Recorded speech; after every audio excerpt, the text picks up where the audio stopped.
Welcome, connoisseurs of fine common cardboard, to today's live stream. My name's Pauper. For those of you who already know me, thank you for coming. So pleased to have you all here today, and I am so stoked for this Let's Build. This one has been lurking in the back of my mind ever since Derek from the Pauper Commander RC brought up the idea of doing Rakdos Goblins, and as I wrote in the description, Rakdos Goblins are one of my favorite memes in Magic, I would say. The invasion block that I started playing Magic in had a lot of goblins in it, and I like to watch a lot of Legacy. And when Legacy had an active Rakdos Goblins deck that used to grind people to dust with Goblin lackeys and with Goblin Ringleaders and Gempalm incinerators and Sling Gang Commander, it's just such a weird thing that a tribe doing what seems to be not very powerful things was a real deck in Legacy for a long time. It even evolved into Muxxus type stuff.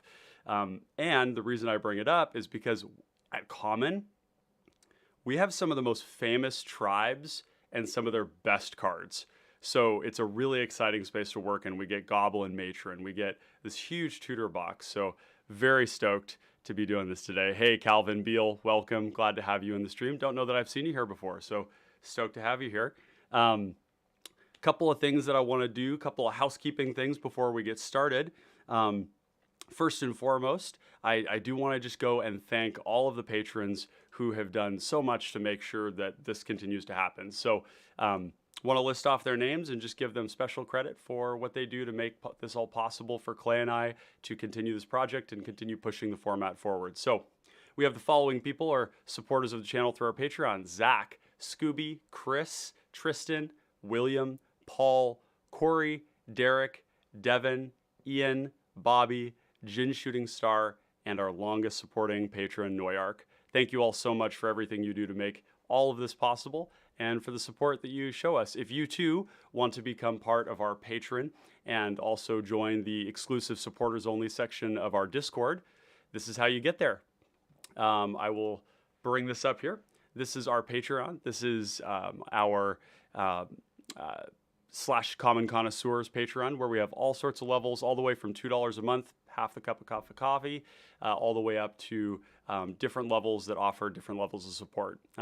This middle level here, if you are interested in it, does offer something pretty spicy, which, if you see the interfaces I'm using, I made all of these. These are my own creative product, and I have a whole suite of them. So if you yourself are interested in getting into streaming, you want to produce Pauper Commander content, or you just want to be on Discord with your friends and have your camera showing you next to the content that you're making, or just whatever you're doing, this is a great way to do it. I've even used my interfaces for Zoom, for interviews, and things of that nature. So if you're interested in doing that, $10 a month gets you all of those as a one-time thing, things that you can buy on owned.gg, I think it is, that, 50 to 100 bucks. So anyways, if you're interested in supporting us, that's a great way to do it. The other thing I wanted to do today too, and we'll get through this stuff real quick and onto the deck build, but I am really interested in bringing some, trying to bring some products to you all that you all can get discounts on. And I kind of want to feel the waters out in terms of what you all would find interesting. Me as a person, I'm intensely interested in health optimization, living a healthy, wholesome, long health span is my goal. That includes exercise, but a big part of that is diet too. And so I've been investing a little bit lately in my health. And there's a couple of products that I've been really excited about that I'm going to be reaching out to for sponsorship, where we would essentially be paid to promote this product that I already use, that I already like, that I have sort of experiential evidence is something that you all might enjoy too. So if you're interested in some of these, I just wanted to show a couple of them off. I've got them right next to me here. One of them here is called Huel. And Huel is essentially a green powder mix. So, it's nothing pretty, it's just a green powder. But the list of ingredients on the back is amazing. And it's everything from chlorella to other things that are going to support you in living a healthy life. So mixes in with water, super neutral tasting. The other one is not neutral tasting. This one is super delicious, and I've been using this one. I do a lot of driving and warehouse work and don't always have a lot of time to sit down. So LMNT, or element as it said, is kind of like it's an electrolyte drink. So it's got salt, it's got magnesium, potassium.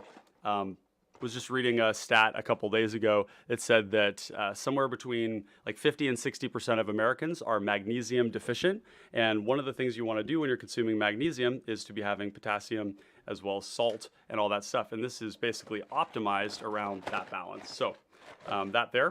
And then the thing that I've been waking up with in the morning every day is called mud water.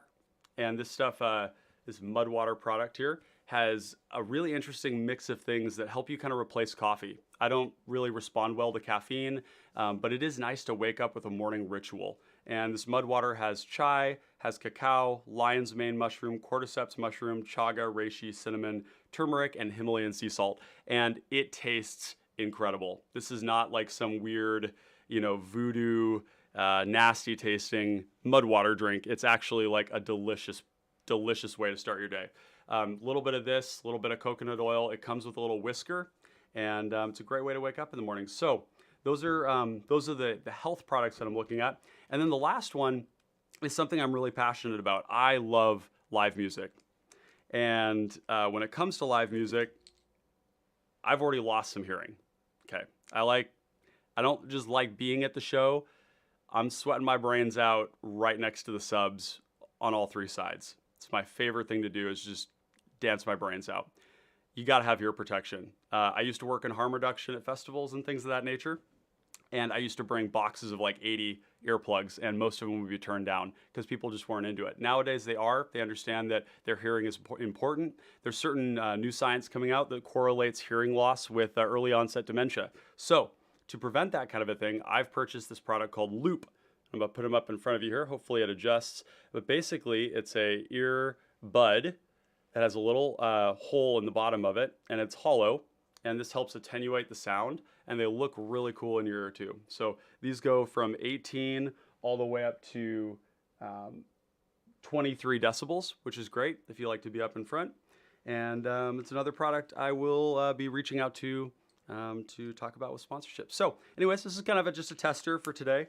But without further ado, let's get into this deck build, because I'm super pumped about goblins, for one thing. and I think that Munitions Expert might be one of our better options. Getting Rakdos is huge. When you're playing elves, for example, as another tribe that's really effective and has a lot of amazing dynamic tools in it, at common, you do get a lot of good stuff, but you also want another color. Black is a really good one. Blue is a really good one. Basically because you need ways to acquire resources to sustain what you're doing. Black is going to give us card draw, kill spells, sweepers, edicts, recursion, discard, kind of all the things. Blue also is going to give us some great tribal payoffs, some amazing card advantage, counter spells, bounce spells, certain ways to auras that turn creatures off. So there's a lot of things to appreciate there. Munitions Expert is giving us essentially removal in the command zone at a pretty cheap cost. It's going to be, a lot of cases, it's going to be kind of like a 2 mana. It's just going to be a terminate that's going to come down. And there's a lot of ways we can abuse that too in black, either through blocking and then supernatural stamina to kill another thing, or to supernatural stamina and then village rights it so that you get it back again, drawing cards. And this last set, March of the Machines, granted us an amazing array of new tools that are going to juice this deck. Now, I'm not the first one to build this. If you look here, there's plenty of people who've built this. I haven't looked at any of those decks. We're coming at this completely raw dog, and we're just going to go off of what I know and what you all know. And so, yeah. And I haven't seen anybody else in chat here, so I just want to do a quick check and make sure that everybody hears my voice, that it's coming through loud and clear, and that everything is working on your end. Just give me a little thumbs up if it is, and then we'll keep moving from there. So, yeah, without any further ado, let's do it. So let's just do a quick assay of all the goblins out there. Okay, so we'll do type goblin, and let's just see what comes up. we're going to get a lot of results, almost 200 of them. And there's going to be a number that come to mind here. We have Aki Ember Keeper is really interesting as a way to create more tokens. It does require that they're modified, so enchanted or equipped. Might not be exactly what we're looking for, but we'll toss it into considering for now. Beetleback Chief is great. This is an amazing target for Goblin Matron, where we can tutor this up and just have a huge board of goblins with which to go hard with. We have here Battle Rattle Shaman, which is going to basically battle cry one of our goblins every turn. We'll throw that into considering. What else do we have here? We have Goblin Birthright, which is an interesting card because this is actually a tribal sorcery. So this is going to be something we could tutor up with Goblin Matron. And the cool thing about Goblin Matron is that it's not the only thing. Like Munitions Expert isn't the only thing that we can like reuse that ETB on and through these undying kind of effects. And so being able to bring things back over and over, or use a Goblin Birthright to bring it back from the graveyard, tutor it up, and there's a lot of cool stuff here. So I think we should add that one in. Menace is really interesting. We'll just kind of throw this in considering there. Really looking for the high value ones here. We've got this one here is 4 mana, 2 bodies. It's a 3/3 and a 1/1. We could consider that. We are pretty mid-rangey, so we'll go into that. And by the way, if you want to enjoy the music I'm enjoying right now in my ears, you can look in the chat there and see that there's a ton of good links there. So Dark Dweller Oracle is probably one of the most powerful goblins we've had downshifted ever. It's a really amazing source of card advantage. It's a great way to protect our commander from things like oubliette or auras. It's tutorable. We're definitely going to play this card. What else we got? We have Face Vaulter as a sacrifice outlet. Bill J, nice to see love for the goblins. No one shows loves for them in Pauper. You say that. But I will say that goblins have been my thing for some time. I have a red goblin aggro deck right here, and it is dirty. It is really dirty. Nowadays, the card advantage is so good in red in 60 card with cards like Synthesizer, Ren's Resolve, and Reckless Impulse that playing mono red is almost like one of the stronger sources of card advantage, and the synergies around basically with the artifacts and the synth is, your Coldotha Rebirth, your Galvanic Blast, that type stuff is just really strong. So it's a cool deck in Pauper. This one is very fast, and getting to play Goblin Grenade is no joke in 60 card. So yeah, definitely a good one. We've got Festering Goblin. These creatures that basically give -1/-1 when they die. We could throw these in considering. Foundry Street Denizen hits like a truck. We're probably going to play this. It will probably trade off with something and just die because it's a 1. It's going to be like a 3/1 or something. So that's good. We have things like Fissure Wizard, which are basically like they come with a rummage on them. This is a great one. Frog Tosser Banneret is going to reduce the cost of all of our goblins, which we like. Let's see. Frenzied Goblin could be some tech. We could throw that in considering here. Whenever you cast a red spell, target creature can't block this turn. That's kind of interesting. That effect is really strong in white. There's a lot of people exploring using cards like 10th District Precinct. I can't remember what it's called. 10th District Guard, maybe? And it's a 2/2 or a 3/2 for 3. And every time a white creature enters the battlefield, you tap a creature your opponent controls and makes combat math miserable. And a lot of Pauper and common rarity cards is about combat math. So Bill says, I'm trying to get into comp Pauper Singleton. Do you recommend people to speak to for Goblin style decks? For competitive Pauper Singleton.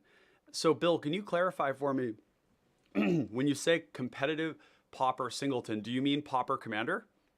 Because if so, you're in the right place. In fact, the link in the description below has the link to our Discord, which is the Common Connoisseurs Discord, and we're approaching 600 people in there. So if you are looking for feedback or advice, or you just want to, get some great games of Pauper Commander, and that's the place to do it. There's a number of other great servers too, great communities out there. We're probably the only one that's really dedicated purely to competitive. So yeah, and this is a great start in terms of Goblin decks. Okay, we've got Goblin Blast Runner, which is a 1-mana 3/2 menace as long as you sacked a permanent this turn. That one could be interesting depending on like sack outlet type stuff. It is very efficient, which is good. Goblin Bushwacker is a great tutor target. I really like this card. We may not be hyper focused on getting as aggressive as this card might want us to do, but if we play like a Beetleback Chieftain into a Goblin Bushwacker, it's a lot of damage. So, Dak, welcome. Can't stay too long due to the time zone difference, but what differences and similarities would this list have versus a Murderous Redcap list? Is it worth it to include the combo played in 60 card? That's a great question. So Murderous Redcap is really well suited to the First Day of Class combo, also known as the Mogwarts combo, which is where we cast First Day of Class, and we can pull that up on the screen here. First Day of Class is going to make every creature enter the battlefield with a +1/+1 counter on it, and it's going to gain haste. It's an instant speed 2-mana red spell. You learn, which in this case we don't have learn boards, but we do get to rummage if we want. And what we do is we play cards like Putrid Goblin, and then we have a sack outlet like Skirk Prospector. So maybe we go, Skirk Prospector, we, cast our First Day of Class. Putrid Goblin is going to come in, we're going to sacrifice it, and it's going to negate the counters over and over again. -1/-1 and +1/+1 counters cancel each other out, which means that you get infinite sack triggers. You're also going to get infinite ETBs, LTBs, and then infinite red if you have Skirk Prospector or Thermopod. So the main difference here is that Murderous Redcap is a 4-mana, I believe it's a 2-power creature, and when it comes in, it deals damage equal to its power to any target. Okay. And the cool thing about Redcap is that because it has Persist, it's another source of sacrificing things in the command zone for First Day of Class. And it's in the same colors as Rakdos. And it can go face, which means it can be the infinite combo, basically, because if you make infinite mana, the only thing is that you don't have black. So, that can get kind of... actually, you don't need the infinite mana. You're just needing to basically... have the sack outlet in play with the First Day of Class having been cast. The difference is that Murderous Redcap doesn't kill a lot of things that are like high priority, I would say. It's going to kill some things like Archaeomancers at sorcery speed. So it's going to be pretty telegraphed. Murderous Redcap has been played quite a bit. And then the second part of the question is it worth it to play the combo? I think it is. And the reason is that First Day of Class on its own is already it's just a Reckless Bushwhacker that also gives toughness and also leaves counters. So if we want to do one of these big turns, the only difference is that we have to play it before we play the creatures. So, it's a little give and take. It's 2 mana, which means it's tutorable with Shred Memory. Shred Memory is 1 and a black. And it is an instant speed, remove 4 target cards in a single graveyard from the game, or we can transmute for a 2 mana cost card. So we have a way to tutor this up. The other thing is that all the other parts of the combo are totally tutorable. Putrid Goblin, it's a Goblin, so Goblin Matron finds it. Skirk Prospector, Goblin, so we can find it with Goblin Matron. The other ones too, Thermopod is not tutorable, I believe, because I think it's a 5-mana spell and we don't have a 5-mana black transmute, I believe. So I think it's worth playing just because the cards on their own are just good, right? The way I look at combo in Pauper Commander is that I only really want to play it when the cost of being a combo deck, and there's a couple layers to this. So one, when the cost of being a combo deck is outweighed by the usefulness of the combo or just the raw usefulness of the cards. So, and really, like, this is kind of a gatekeeping technique I use in my mind, is that I don't like to play combos that don't include cards that are just generically useful on their own. So like Ghostly Flicker is a great example because Ghostly Flicker is just a protection spell. It's also a way to reuse ETBs, and then paired with the right cards, it wins you the game. That's a really cool thing. Capsize is a good example of a card that just is a reasonable bounce spell that also hits lands like Boomerang. But with the buyback, if you make infinite mana, then it's like, then you're winning the game with it. I really, really, really like spells like that. And that's kind of what we're going to be doing here. So I would say yes. So let's go back here. We are going to add those pieces of the combo there. We'll come back to the combo later on. And, you know, if the combo ends up eating up too many slots that could be dedicated to better things, we will revisit that and decide whether or not that's what we want to be doing. Because we don't know. Maybe the card quality in Goblin is just that good. You know, it could just be that good. There's a Flamewave Invoker. I think there's a Goblin as well that is an Invoker that can deal damage, 3 damage to any target. And Dak, hopefully that answers your question for you. Let me know if it did not, and we'll get that resolved. Goblin Kairujin. I think that's the way it's spelled. I rather confidently stated in a stream recently that that there's a certain way of pronouncing it, and I think I was pretty close. And I said that it was an old word that's no longer used, but it's actually still used. It's a French word for surgeon, as somebody corrected me. So this is a great card. 0 mana, sack a goblin to regenerate any creature. It's so strong. This is an amazing, amazing card. We also have this one here. Goblin Commando enters the battlefield, deals 2 damage to target creature. Not super impressive, but this sort of an effect paired with a sack outlet and some sort of supernatural stamina could be an interesting way to reuse removal. Goblin Death Raiders here. Dak says, yeah, exactly. It's not a combo deck in of itself. You just kind of include them, but then it would take away from the streamlining. You're right. The cards will hold up on their own. Thanks a lot. Of course, yeah. So that's always the question. Like, is your combo full of dead cards? If it is, you really ought to consider whether you're playing it or not. Banishing Knack is another great combo that I like to see in decks because Banishing Knack and Retraction Helix are both just 1 mana, bounce a non-land permanent, which is very playable at 2 mana, right? We play Echoing Truth, we play Boomerang type effects almost in every blue deck. And these are 1 mana. They just have to have a target. So there is that limitation. But then when you're comboing off, they're great. Like Mirror Enforcer, Sojourner's Companion, both of those with the Banishing Knack combo are crazy good. Steelfin Whale, another one, right? It's like a 1 mana 3/4 Vigilance, basically. And then you just play it out like normal, and then eventually you can combo. Everflowing Chalice is another great example. You know, you can play it out early on, and then later on when you do your Banishing Knack combo, you just bounce it back to your hand, and then you combo off with your 0 mana artifact and your Reckless Fireweaver and Steelfin Whale Banishing Knack stuff. So yeah, that's a heuristic that I use to decide on that kind of stuff. Okay, we've got Goblin Fireslinger. Have another menace creature here, which we could consider. Goblin Gavalier. I don't know that we're necessarily going to have enough equipment to make this worth, but we are going to throw it in there for now in the considering. Goblin General. Whenever it attacks, all goblin creatures are going to get +1/+1.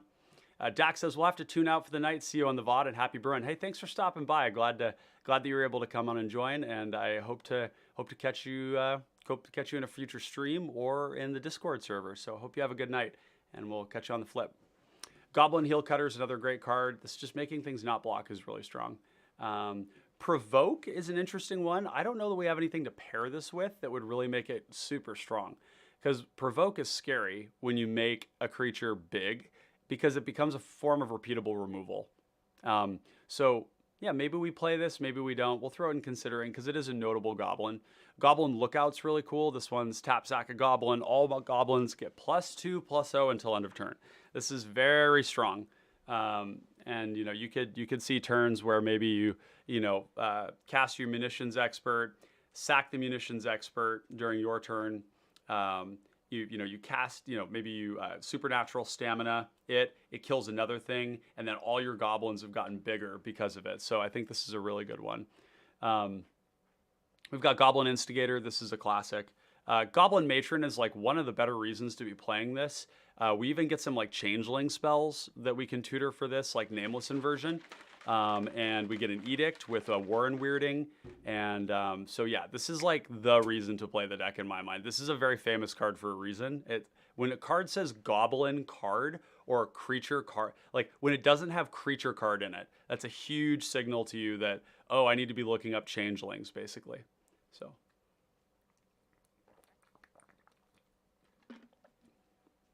Okay. What else do we have here? Making slow progress here, but that's okay.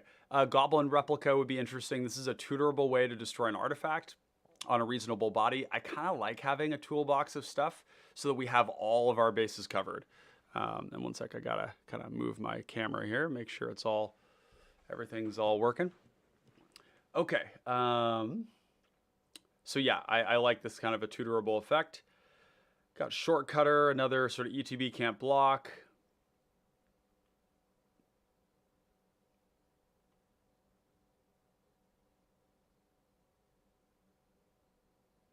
Oh, interesting. Okay, this is not a good card. We have Goblin Sledder, which traditionally makes its way into some Goblin decks. But I just don't think that this is going to be high enough impact. When you're playing against one player and you flood the board with seven Goblins, and your opponent blocks 4 of them, and you just sack all your Goblins to put it on the one Goblin and you hit them for 7, that oftentimes ends the game. In this case, I just don't think we're going to get that kind of value out of it. So this one is interesting. Nice mana sink. Paying mana to just buff up our Goblins. Pardon me, I've got a bit of a throat thing going on right now. These Menace cards are really interesting to me. They come down cheap. They have evasion. It's quite nice. We have this one here, another sack outlet. Sacrifice a Goblin, regenerate this. Maybe not the highest impact. We were really more interested in just regenerating anything.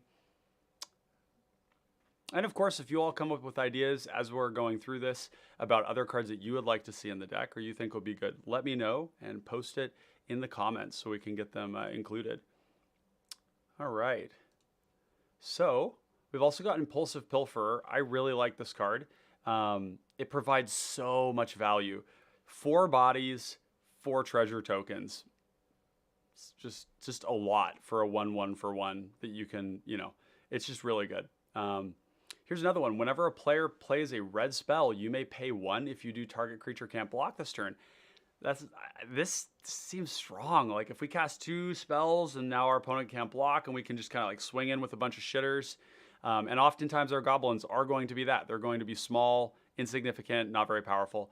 Kruk Clan Shaman is interesting. This is going to kill a lot of our own stuff if we play this. So I'm not exactly certain this is where we want to be, but having the option might be good. So we'll bring it in. Intimidate is also a form of evasion. It's pretty close to unblockable. So we're going to throw that in considering too. I am a big fan of cheap evasive creatures in any deck right now, basically. Not every deck, but in a lot of decks. So that one definitely will be keeping a close eye on. Mog Bombers, 4 mana, 3/4. If any other creature comes into play, this deals 3 damage to target player and you sacrifice it. That is awful. Swamp Walk is interesting. Mog Conscripts is cool, but this is a 60 card, right? Our 2/2s are going to quickly get outclassed, and then if it just sits there and it can't attack, it's like not very strong. So we got that. Got the Nimble Bird Sticker with Reach. That's kind of interesting.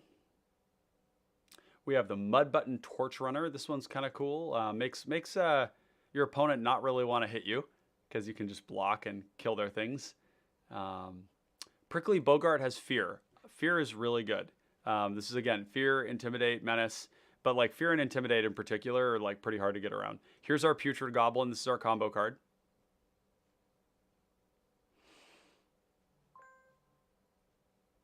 Let's see. We have some of these, like if there are any double strike ones like this actually could get out of hand pretty quickly because we have a lot of ways to buff up our team. So one moment. I'm going to have to move my camera here. I'm sorry for the brief camera iteration here, but I'm noticing that it's bouncing around and I don't want to make you all sick. So, yeah, got a little movement coming out of it.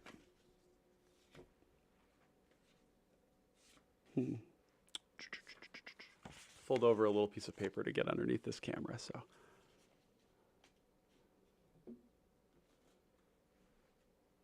There we go. That should help stabilize that a little bit, I think. Is that helping? Yeah, not really. That didn't help at all. I wonder what's going on. You all should see the thing that I'm using right now for my camera stand. It's pretty comical. It's a pair of mason jars taped together end to end with a camera on top of it, because my other stand I left at a show. So anyways, that should be better. So anyways, back to it. The double strike I think is going to be really strong with ways to buff up our creatures. If you imagine that we have that creature up here you can sink mana into to make things bigger, like this with that double strike, is just going to be a very persistent attacker. So I like that a lot. If we find other double strikers, I'm going to be interested in that too.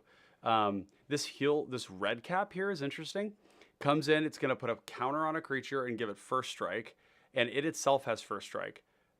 Kind of interested in that. First strike is very good right now. Okay, first strike in context of some of the decks that are out there is really strong because of gut. And if you have two creatures and one of them has first strike, and you can get it up, even a 1-power first striker is going to allow you to double block a gut token and kill the gut token before it can kill you, which makes it so that the gut player pretty much doesn't want to swing at you. And this red cap heal slasher gets all the way up to 3 power on its own, which means that even if they have Inspiring Leader, which is going to give all their tokens +2/+2, as long as gut is in play, we can still kill it. So I think this is kind of a cool piece of tech. Let's just throw this in the main for now. We have looters. We have this one here. Again, this is kind of cool. First strike wither. Again, if we buff this up, this is going to be very good. Skirt Commando. When it deals combat damage to player, you may have it deal 2 damage to target creature that player controls instead. Interesting. Probably not what we want. When a goblin or this sergeant dies, you may pay 3. If you do, reveal the top card of your library. If it's a goblin permanent, put it onto the battlefield, otherwise put it into your graveyard. This is sick. And this is actually part of the old 60-card combos. Used to have, I think, one of these in there, and you would basically get to it, and then you would put your whole deck into play with infinite mana. So that's definitely cool. This is like another removal piece, which is kind of cool. These cards look bad on their face, but there's so much goblin synergy and so many ways to utilize these effects that I think it's going to be worth considering. So Skirk Prospector is one of the classic combo cards. This sees play on a lot of formats.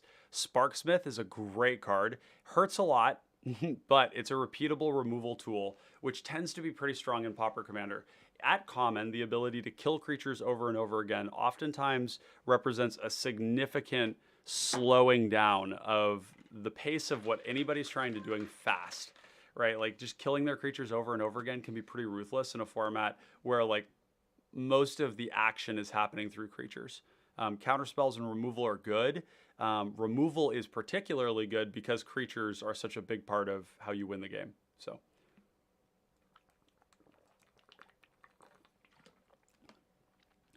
I like the Spike Jester. 2 mana, 3/1 haste. Haste can be really nice for basically applying a little extra pressure in turns where people think that they're a little safe. This is going to show them that they're not. Spike Shot Goblin is interesting. I think that with the ways we have to buff our team, the ability to do damage equal to its power to target creature or player is going to be like a second copy of Sparksmith in the right situation. So I kind of like that. Sting Scourger. This is a classic card that you would see in some legacy decks. It was dependent on, sometimes it would be like Dead and Gone, but basically you didn't really have great tools to deal with cards that didn't die easily. So being able to bounce something like a Reanimator target, that's what Sting Scourger is for. And the cool thing is that because it's a creature and it puts itself into the graveyard, if they cast Exhume, then it brings the Sting Scourger back and you bounce their creature again. So this was kind of like a powerful tech piece, but it's a color shifted effect. A 2 mana bounce a creature. It's good, strong. So, Tarfire is one that we would see in like Tarmogoyf kind of decks because it's both an instant and a goblin. It's a shock, which isn't very good. I don't know that this is going to make the cut, but we'll toss it in considering just because. Yeah. Warren Pilfers is another one. 3 mana, 5 mana, 3/3. It's going to return a creature card from your graveyard. If it's a goblin card, it's going to gain haste until end of turn. So this is kind of like a it's a grave robber, you know, that's got 1 more power and costs 1 more mana. Warren Weirding is our tutorable sorcery speed edict, which maybe not amazing, but it does allow us to make more goblins if we want to, if we target ourselves. We can sacrifice our Munitions Expert with this to make 2 goblins, and then Munitions Expert might come back in if you have an Undying Evil type effect. Or we can use it on our opponent's Voltron Commander. Wart Eye Witch is another one. When it or another creature dies, you scry 1. I think this is going to be really good. It's just a high value thing. We have this creature that can get bigger in combat. I don't think that's super high value. Here's another first strike card, though. You can tap another ally you control to have it deal 1 damage to target opponent. I don't think there's going to be a lot of ally type stuff, but it's worth checking out anyways. Okay, great. So moving on here, we've got 38 cards in the main deck. Let's just put 34 swamps in, or we'll do 17 swamp, and this is going to be snow-covered swamp as well, and 17 snow-covered mountain. And the reason we're doing that is because Skred is a card that we're very likely to play. So that leaves us with 28 cards. I think this is where the deck just becomes like a good Rakdos deck. We have 34 creatures, and 34 of them are goblins.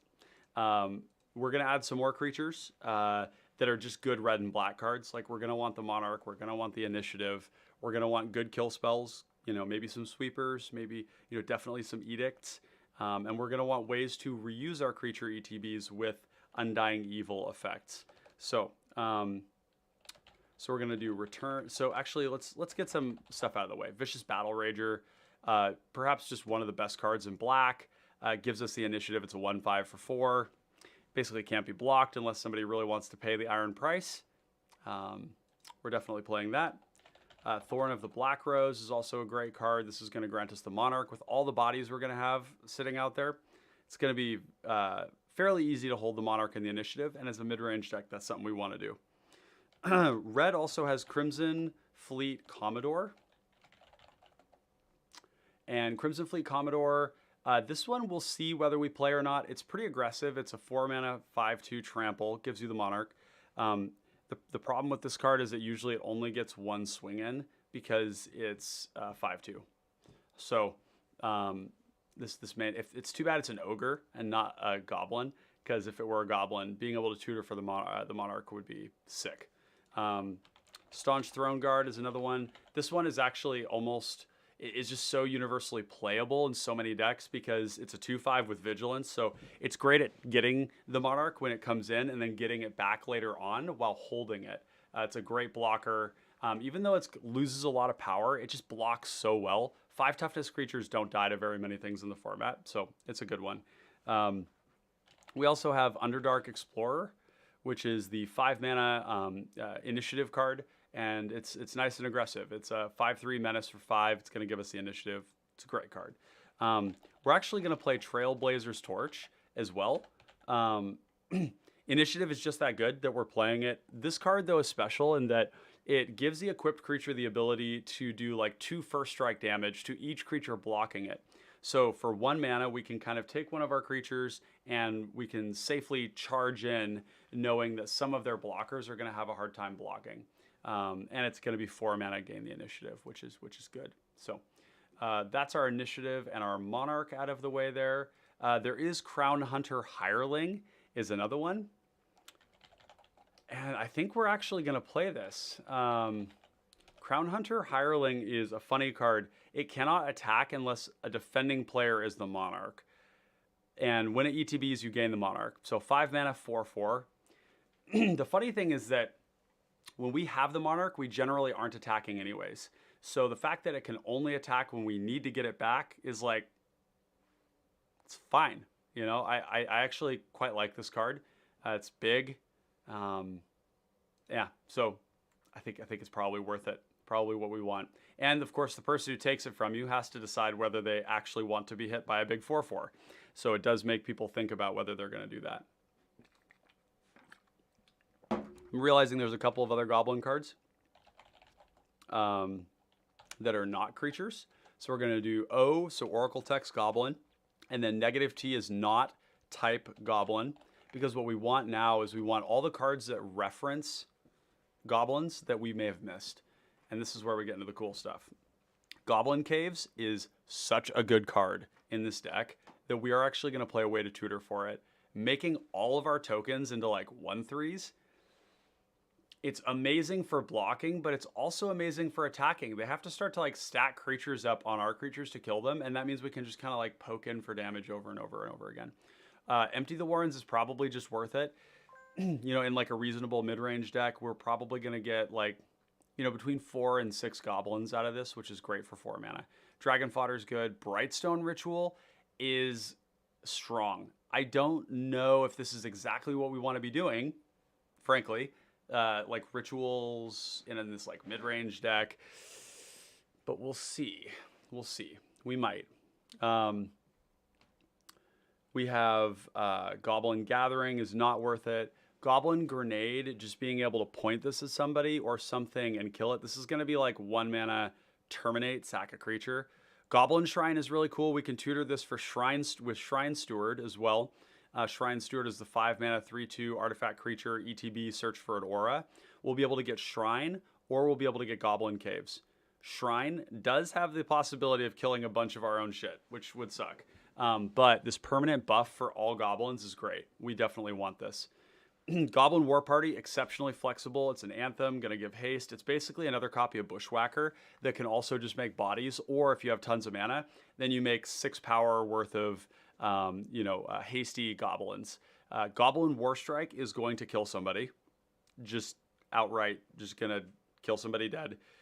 Goblin Wizardry is quite good. Instant speed, make 2 prowess goblins. That I like this card a lot. If you can make these into 3/3s on your turn with like mana rocks and just a kill spell or something, like it's pretty worth it. Kuldotha Rebirth is one of the better goblin cards out there. I don't know whether we're going to have enough artifacts, so this one's probably going to be on the bench. We have a Cathari Bomber, which is not a goblin, but it is a 3 mana 2/2 flying. When it deals damage, it's going to die and then create 2 goblin creature tokens, and then we can unearth it to do it again. I think this card is great. The Unearth, just sitting there for when we want to do some damage in the air, make some bodies. This represents 6 bodies. 6 bodies. So there's some other stuff we can do with this too. We can go to combat, hit them, and then with the trigger on the stack, or even before the trigger, we can just go Undying Evil or Supernatural Stamina, and it's going to make the tokens, and then it's going to sacrifice, and it's going to come back. Things like that. It's just very cool. Hordling Outburst, 3 mana, 3 1/1s. It's great. Let's see. Target goblin gains +1/+0 and gains flying until end of turn. Sacrifice that creature. I wonder why it gets flying. This is pretty funny, actually. Yeah, we're not going to be playing that, but it's funny all the same. Okay, now let's also look up Changeling, because all of these are goblins too. This is an unblockable goblin. It's great. We have a fire-breathing goblin.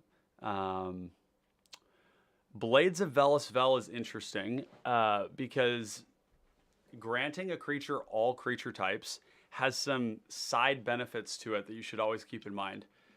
The first one is Fiery Cannonade, and the second one is I just had such a brain fart. Dragon's Breath. Dragon Breath and, Breath Weapon. Breath Weapon and Fire Cannonade both kill they do 2 damage to all creatures that are not pirates or not dragons. And Blades of Velasvel turns them into all creature types. It also means that it doesn't work against Victim of Night, which is one of the best 2 mana kill spells. Turns it into that makes your creatures into elves too, which means that Eye Blight Massacre doesn't work. Rendflesh. There's another one, Eyeblight's Ending. All of those can be negated by this. So you can see it as like a double buff, or you can use it as a protection spell. There's another card that we're actually going to play in here too called Volatile Claws. It's not a changeling, sadly. It would be so... it's bummer that it isn't, because, you know, there's a lot of ways to tutor for changeling things that are like really unusual. Like the new Mere Kinsmith can tutor for shapeshifter stuff. So this is like a double buff, but it could also be protection. The thing is I don't think our stuff's going to be worth protecting most of the time. So I think we can skip on that. Calvin mentions Eyeblight Massacre. Yep, exactly. Yeah, and Eyeblight Massacre is increasingly seeing more and more play. Or you know, like I'm using it a lot. I don't know that everybody else has necessarily caught on to it. The reason for it is because it is a one-stop shop answer to a gut. -2/-2 will kill the gut unless they have an Opal Palace to make it bigger, or if they have some sort of weird buff spell that they don't usually play. Prismatic Strands doesn't stop you from dying to it. Nothing really stops it. It's a state-based effect. It hits everything. It's not targeting. It's not damage. So Eyeblight Massacre ends the gut, and then when the gut dies, all the tokens lose the Inspiring Leader, and then they all die as well. So it's a very effective tool. Nameless Inversion, though. This card is basically 2-mana Lightning Bolt, is one way to look at it. It's also a buff in some cases, but I kind of like the idea of having this in the deck as a way to just tutor for removal when we need it with our Goblin Matron. These other ones here, not super compelling. This one has First Strike, which is cool, but nah.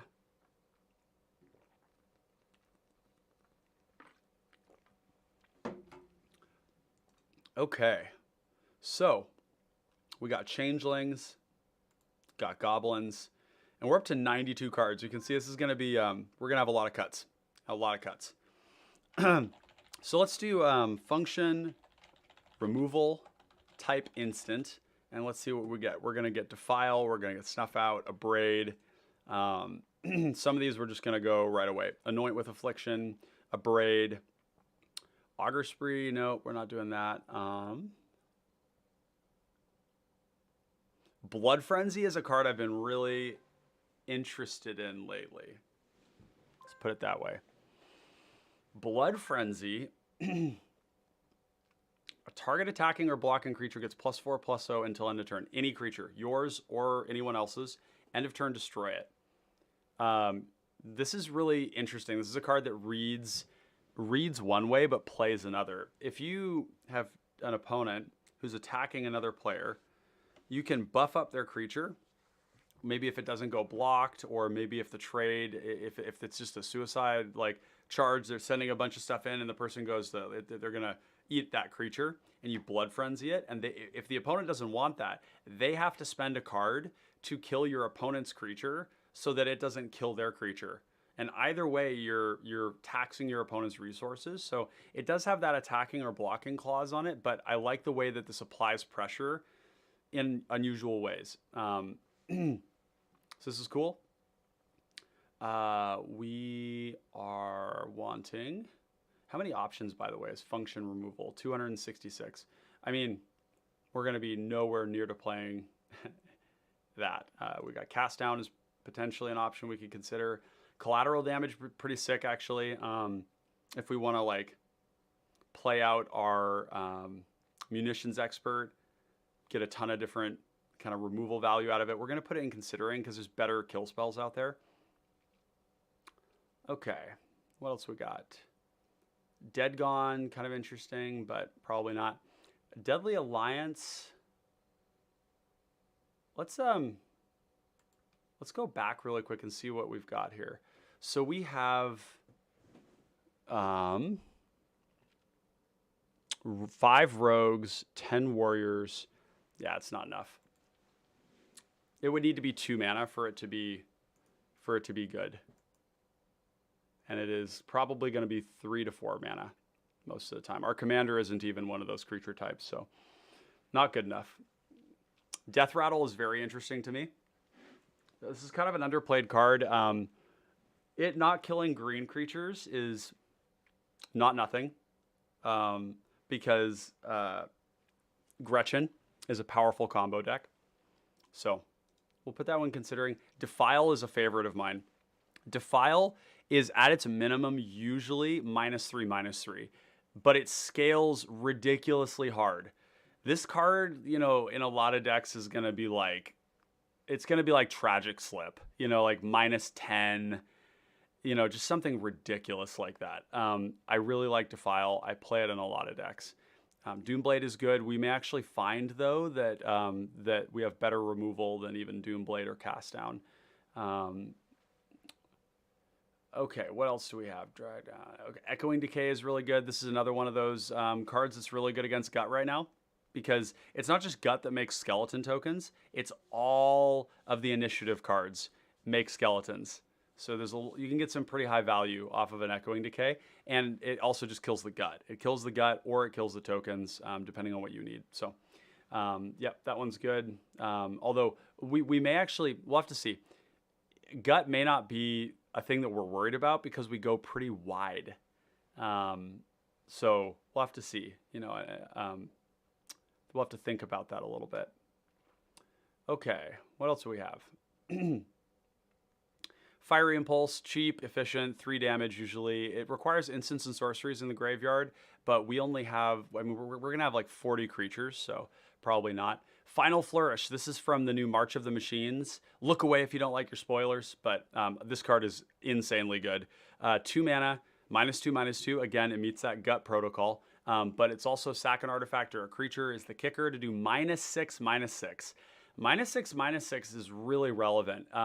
It means that indestructible effects aren't working. It means it kills Dargo. It means it kills Rilsarail. It kills Pneumatic Wall. It kills most things.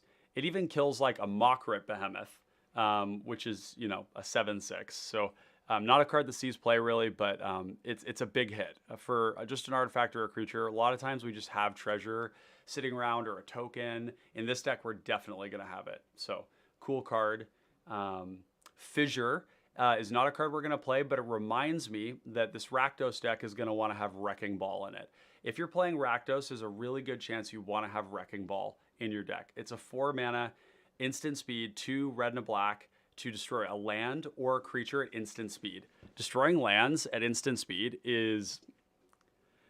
Okay, so at its worst, it's 4 mana Terminate. At its very best, the Gretchen player loses the game, like pretty much on the spot. And I'm going to pull my blinds close here one moment. Getting some nasty glare.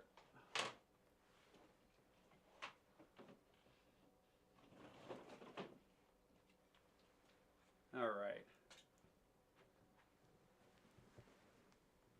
So yeah, Fissure is not something we're going to be playing, but the ability to tag lands in a deck is, in a mid-range deck, is a good thing. I'm a big fan of tutorable land destruction. The cool thing too is that Wrecking Ball's 4 mana and Dimir Houseguard is 4 mana, so we may play Dimir Houseguard depending on things. We'll see. Then we could tutor for that land destruction. So, yeah, so we'll find that when it comes up. We've got Fling. We're not going to play that. Frostbite. Not going to play that. Get to the point. That's funny. 5 mana though. Jesus Christ. Go for the Throat. Probably like the best kill spell in the format. Yeah, it's really strong. Grasp of Darkness is really good too. Double black, -4/-4. Doesn't kill certain really big things, but this is usually just 2 mana, kill something. So I quite like it. Heated Debate is interesting.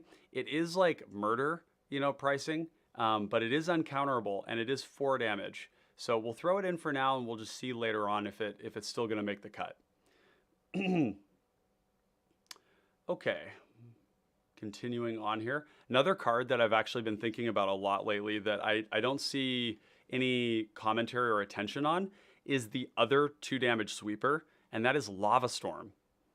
2 damage to each attacking creature or 2 damage to each blocking creature. It's 5 mana, instant speed. I don't think it's going to go in this deck, but it's something we should all be thinking about too. There's a 2 damage to each creature is very strong, and a lot of times we're looking for just more of that effect in certain decks. Lightning Bolt, easy. Magmatic Sinkhole, probably not. 5 damage is nice, but I don't think we need to do that. Mirrored and Avenged. These cards I think are actually really good in the deck. We can chump block with a Goblin and then draw a card and kill something. I think this is gonna, we have 2 of these now. Mob is another one. This is, this could be really strong in this deck. Like a free destroy a creature is strong. So definitely interested in that. And you can see we're probably already up to, what, how many cards now? We're probably over 100 at this point. So we are in for a doozy. Nameless Inversion may not make the cut. We have Obnixilus's Cruelty. We don't have Oubliette in here just yet. Overwhelming Remorse is interesting. It's like the number of creatures in your graveyard. I've been pretty disappointed by this spell. And maybe it's a bit of like recency bias, but every time I play this card, it is every time I play it, it is basically like 3 to 4 mana, and that's not good enough. Our removal is better than that.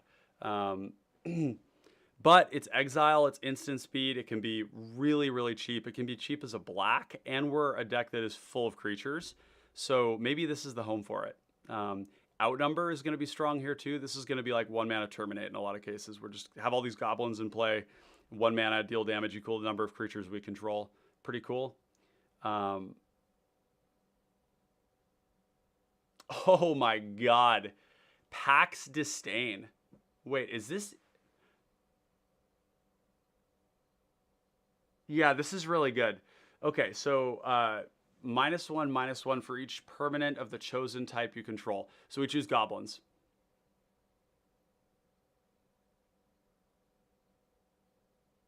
This is actually a card that needs to be in black elf decks as well, like Abomination of Llanowar. I've been sleeping on this card. I don't think I had read it fully, but this is quite good. Particularly because black-red is goblins, black-green is elves, so it plays there for sure. What else? Pyroblast is an option. I don't know if this is where we want to be in this deck, completely honest. Blue is not ubiquitous like it used to be, so I don't really want my cards to be super dead.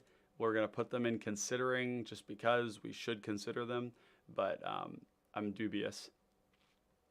Okay. What else do we have? Searing Blaze. Okay, bunch of kind of random stuff.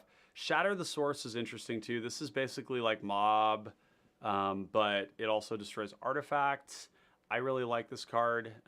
It's kind of like the new Abrade in a lot of ways. 6 is a lot, but if we tap 4 creatures, it's 2 mana. I don't know. We'll see. This one may not make the cut. Mob may not even make the cut. If we just have good removal spells, we won't need those.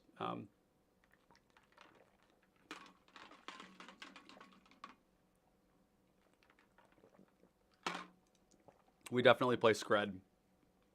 Skred's just a good card. Snuff Out, absolutely. Spinning Darkness is a really cool card. I don't yet know what our black-red balance is. Okay, so we're mostly red. So with that being said, Spinning Darkness is not going to work. Spinning Darkness is a really good card, though. If you are mainly in black or mono black, remove the top 3 black cards from your graveyard from the game, and you Lightning Helix a non-black creature. It's really strong. Like, yeah, free Lightning Helix. Think about that. Doesn't go face, but okay. Terminate. Yep. Cards like this just cracked. You know, it's funny. Sometimes when I see terror in people's lists, I'm like, but why? But if you're splashing, sometimes it makes sense. Can't be regenerated, sometimes relevant. Non-artifact hurts. Non-black hurts. So, you know, you gotta keep in mind like what you're trying to accomplish. Thunderclap is strong. I think we're gonna play this. Sack a mountain, 3 damage to target creature. This is such a powerful card against combo because they're going to look at the mana around. They're going to see that there's a bunch of people tapped out. Maybe there's one person who's not tapped out.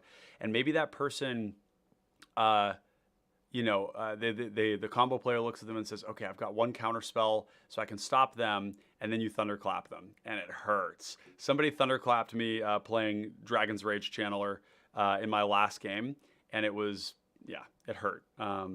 Definitely a strong card that we want to be including or considering in a lot of our red decks. Tragic Slip seems really good. We've got removal in the command zone, and this is going to be 1 mana instant speed, -13, -13. I think that pretty much justifies itself. Unholy Heat's powerful, but it's pretty hard to find a home because you need Delirium, and Delirium's hard to get. So Vicious Offering is another card that I'm kind of interested in. 2 mana, sack a creature, -5/-5. It's the worst version of the new 2 mana card, which I can't remember the name now, but it's -6/-6 instead of -5/-5. It's also omnivorous for artifacts. Victim of Nights, just very staple black removal spell. Non-vampire, non-werewolf, non-zombie. That really, it doesn't hit Narfi. Nobody plays Narfi. Like vampires, so it doesn't hit Cliffhaven Vampire. Werewolf's not really a thing. It doesn't hit Tormod. It's not going to hit Vengeful Dead. It's not going to hit Gurmag Angler, but it's just good. Double black, kill something for the most part. We have Vraska's Fall, which is the new instant speed edict effect. I think this is just a really very playable good card, so I'm going to throw it in for now. Here's Wrecking Ball. This is the one I was talking about before. Instant speed, destroy a creature or a land. It's very strong. And then You Are Already Dead, which is going to be great with all of our little blockers, little cantrips, basically, that are going to kill things.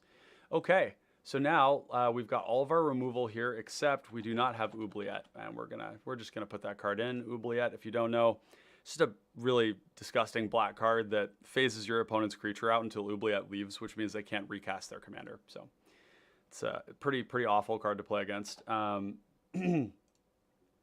Okay, now we're gonna do Draw.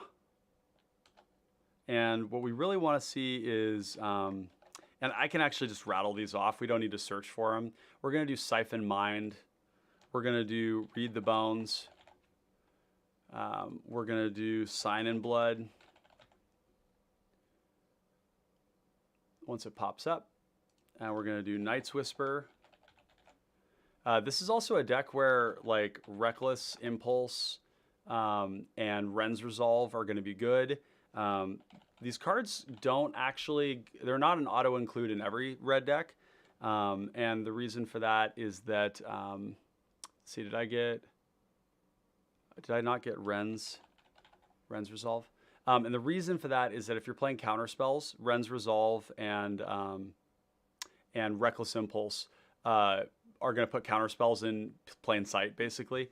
Or if you're playing combo, you don't want to play these because you might flip cards over and then not be able to cast them, or it might not be the time, So, but in this deck, I think maybe it flips removal and we use it. We get it till the next turn. I think it's 2 mana draw without life, which is good. So let's start organizing these a little bit here. We'll start pulling things over. We've got 126 cards in the deck, which this is going to be a challenging one. But again, we're not here to get this perfect. The reality is that at the time we're given, you can't. You need to go test the deck. But we're going to get into a place where you all can take it for a spin if you want and start to learn and practice with it. And it'll be a reasonable spot to start. So, okay, Defile is going to go into... did I just do the thing?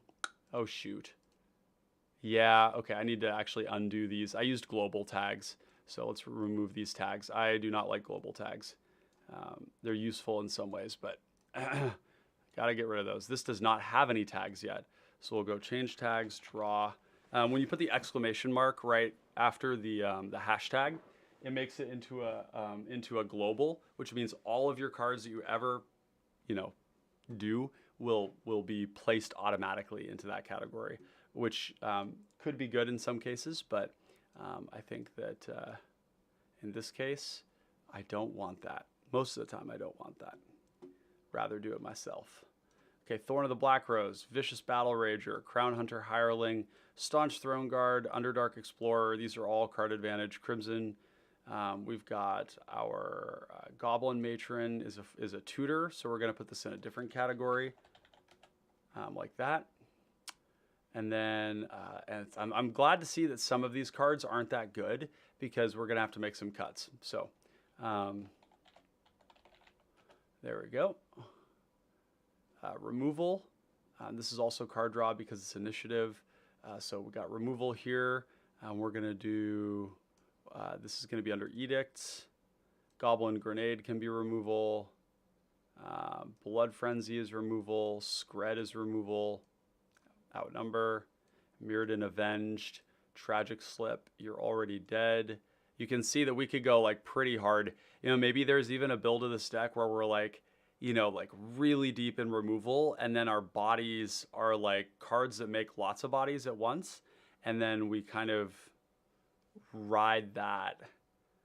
Yeah, we're gonna have a ton of great removal. Having lots of bodies changes the kinds of kill spells you can play.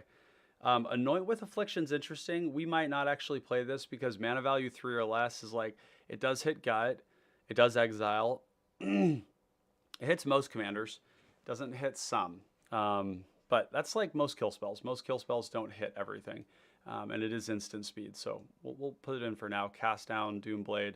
Like we're going to be at like 20 kill spells or something like that by the time we're done getting these all in here. Maybe more. Yeah, Victim of Night, Heated Debate. Yeah, it's tons.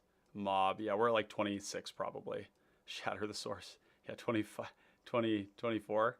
It's crazy. That does not include Spike Shot Goblin, and it does not include Sparksmith. And we have no Mana Rocks yet. So maybe we aren't playing Mana Rocks in this deck. Maybe we just play 35 lands.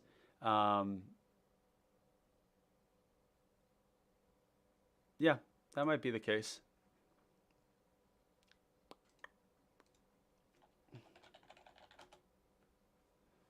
Okay, so we're going to do Goblin War Party. Goblin War Party is also an anthem. Anthems. Empty the Warrens is going to be creatures. This is going to be an edict. And then this is going to be creatures. And recursion. This is going to be under creatures. Edicts, tutors, Pact Disdain, more removal,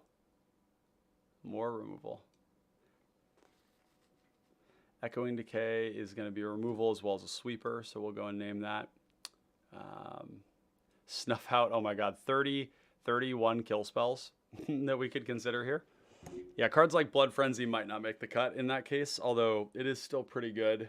I really do like this card. There's other cards too, like Coronation of Chaos. We don't even have like Falconwrath Noble in here, which is really good. Hissing Iguanar is another one. I like this card quite a bit. Okay. Yeah, see, it's funny, you know, we were talking about the combo. Like, so many good cards for this deck that was like, is the combo what we want to be doing? Maybe, maybe not. These are anthems as well. They're just permanent anthems. This is an anthem too. Yeah, like Brightstone Ritual looking a little bit weird right now, I would say.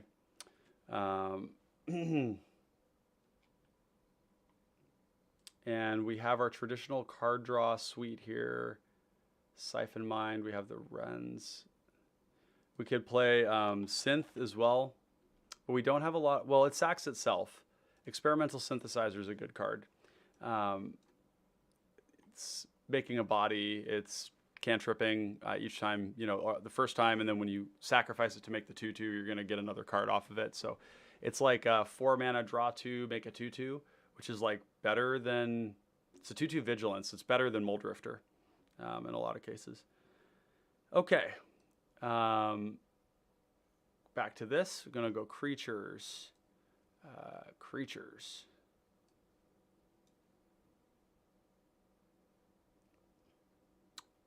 Yeah, we're just gonna allocate the ones that I know are gonna go in the deck first.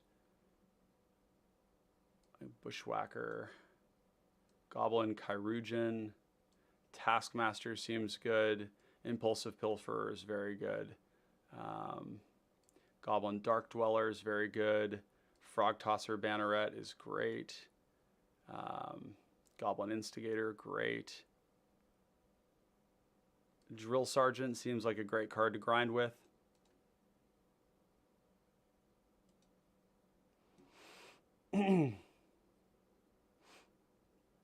Okay, what else do we have? Skirk Prospector. So yeah, if we like don't play the combo, then that's one place we could cut where it's maybe not a super useful card generically. Gotta get this white border out of here. It's hurting my eyes. Both from the dark? Yeah, both from the dark. Cool. Okay. So Tragic Slip seems really easy to turn on with our commander, so I like that. We might actually be in the category of playing mostly free or 1 mana kill spells, just based on like what we're doing. Goblin Grenade, Lightning Bolt, Mirrodin Avenge, You're Already Dead, Tragic Slip, Scred, Outnumber, Thunderclap, and now we're into some of the other stuff. Like your Doomblades, Cast Downs, Final Flourish is really good. We're definitely keeping that. Echoing Decay. Like is gut our problem is the question. The thing is I don't know that we're going to be able to play cards like Pestilence or Crypt Rats.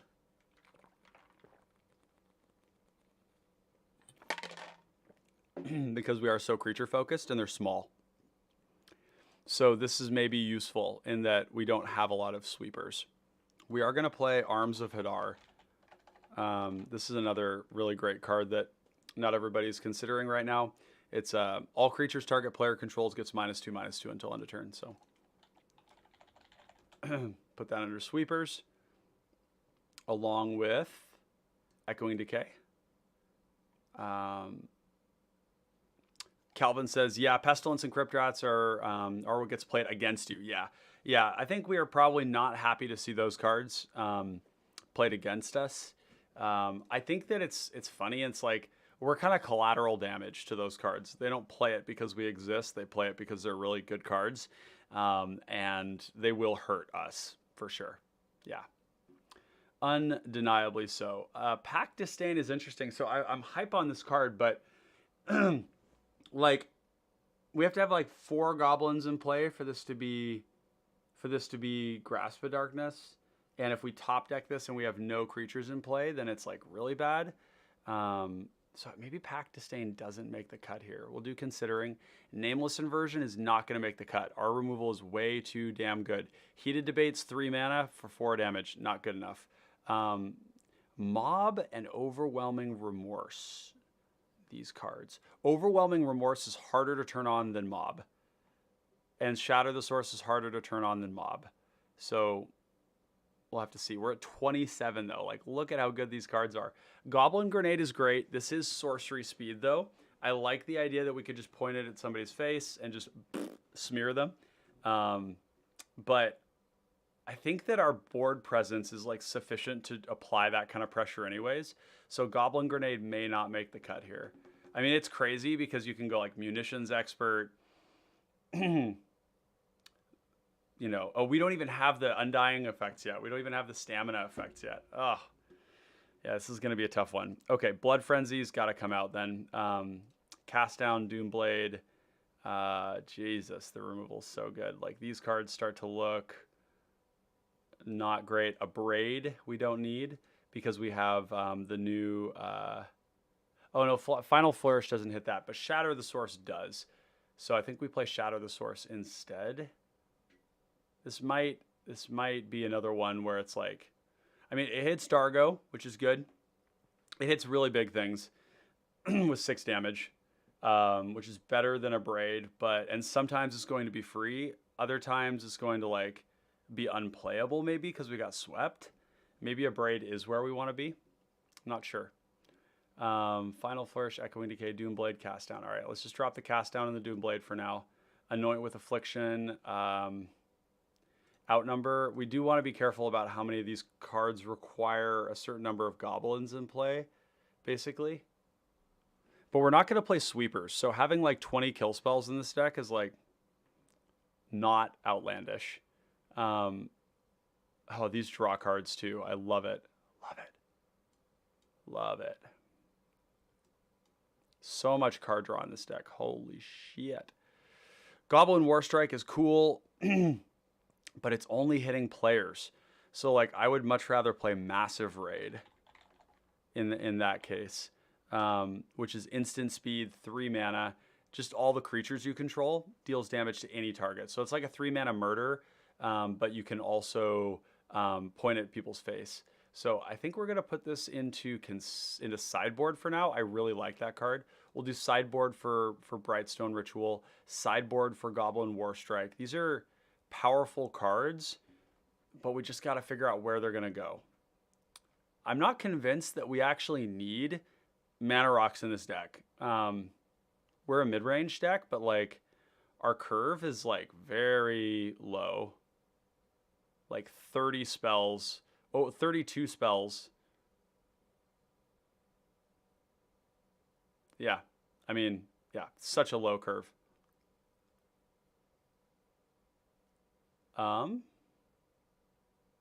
Bogart Birthright is another interesting card. It's only going to get goblins, so it won't get certain things back. But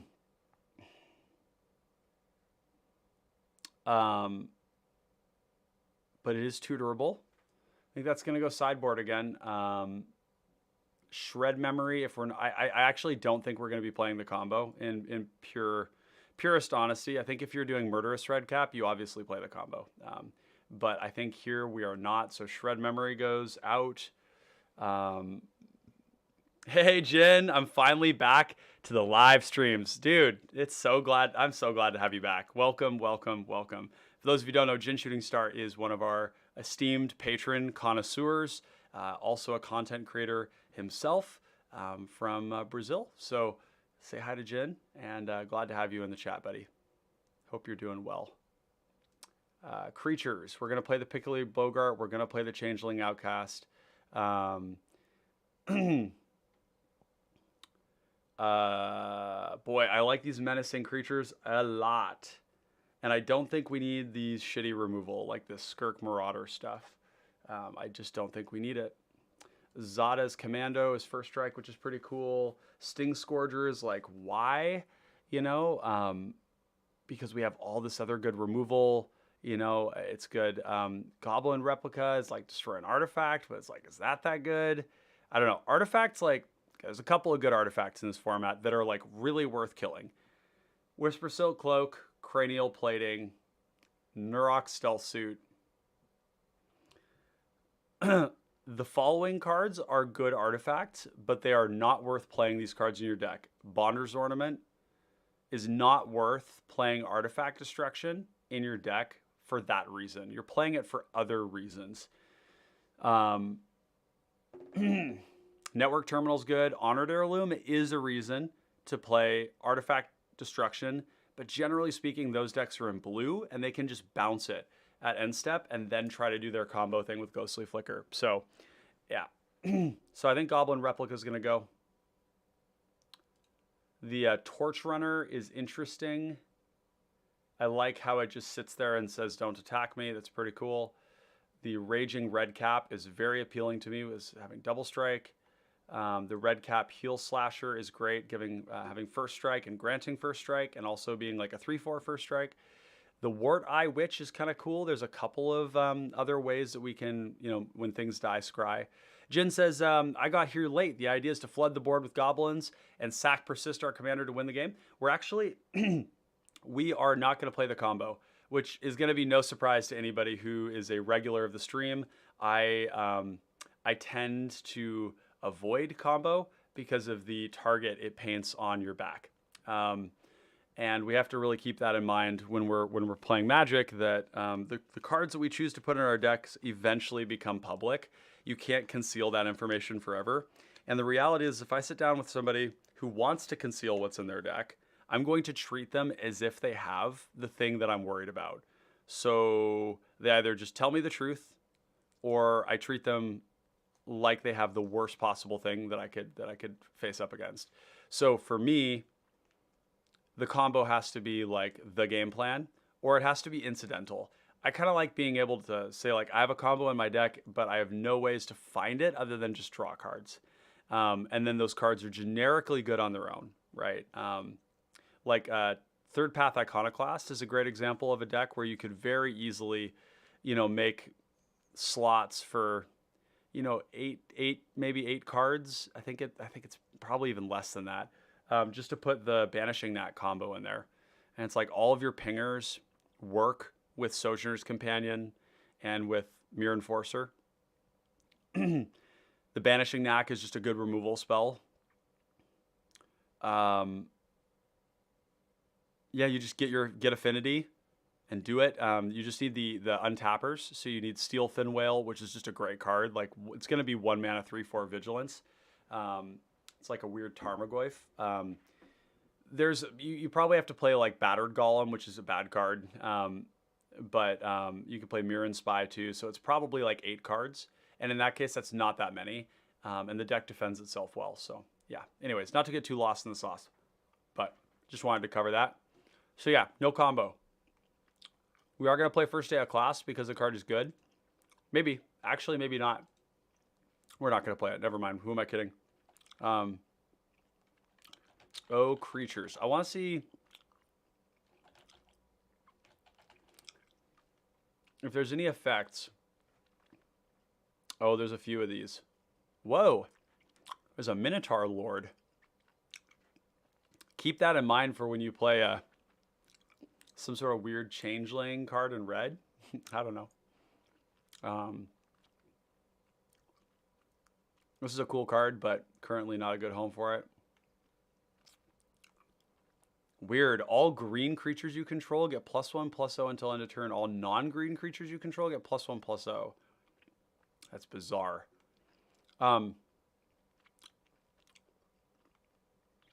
This is cool. Although there's one that's red that makes all your goblins do that. Yeah, Minotaurs do. There's like legacy Minotaur decks for that reason. So yeah, kind of a funny thing. This card's crazy. +3/+0 to all your beasts is nuts. But we're not doing beasts. Crown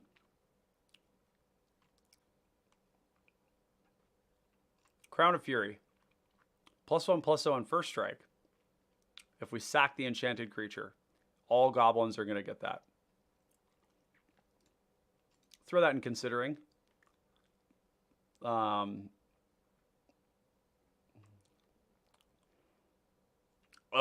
man, there is a card I am interested in playing here. Yeah. I have to see if I can find it. Is Goblin Shrine not in our deck?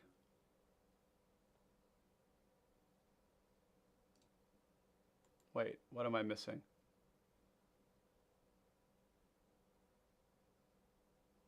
What am I missing here?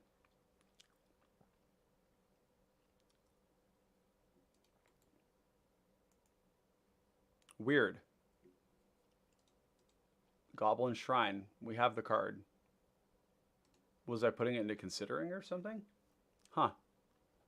Confusing. Okay, so O creatures, O plus. We just want to know about anthems. Oh, we need to do colon plus. Like Volatile Clause is another card we're going to put in this deck too that we haven't gotten to.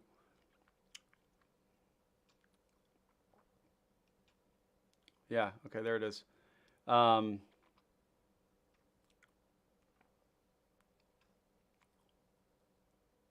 This is a surprisingly powerful card that I haven't looked into before. ETB, 2 creatures get +1/+0 and are indestructible. This one gives big anthems. This is pretty interesting. It's a big mana sink. This is another one.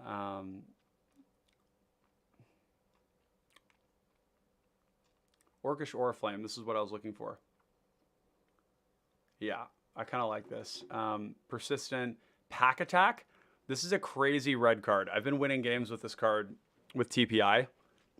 The amount of damage you can put out with pack attack is insane. Turning every one of your 1/1s into a 4-power creature is heavy. It's heavy. And it cantrips. It makes you do weird math around like who you're attacking. And like increasingly, I'm going to be paying attention to when people are sitting there and thinking about their attacks really hard if they're in red and they want to do like go wide stuff, because this card is going to see more and more play and it's powerful. So so we got rally the forces type stuff, rites of initiation, scare tactics, scourge devil is cool because it's actually a body and we get to use it twice. We're not playing Tavern Brawler. Our commander's not going to be in play all that often. It's just going to come in, and then we're probably going to try and find a way to sack it. Oh, we don't even have the Village Rights effects in here just yet. We'll get there. This is pretty cool. It's a threaten. It's going to threaten, and then it's going to give a buff to your team. Volatile Clause is what I was looking for. 3 mana until end of turn. Creatures you control get +2/+0 and gain all creature types. So, yeah, it stops Fiery Cannonade, Breath Weapon, that stuff.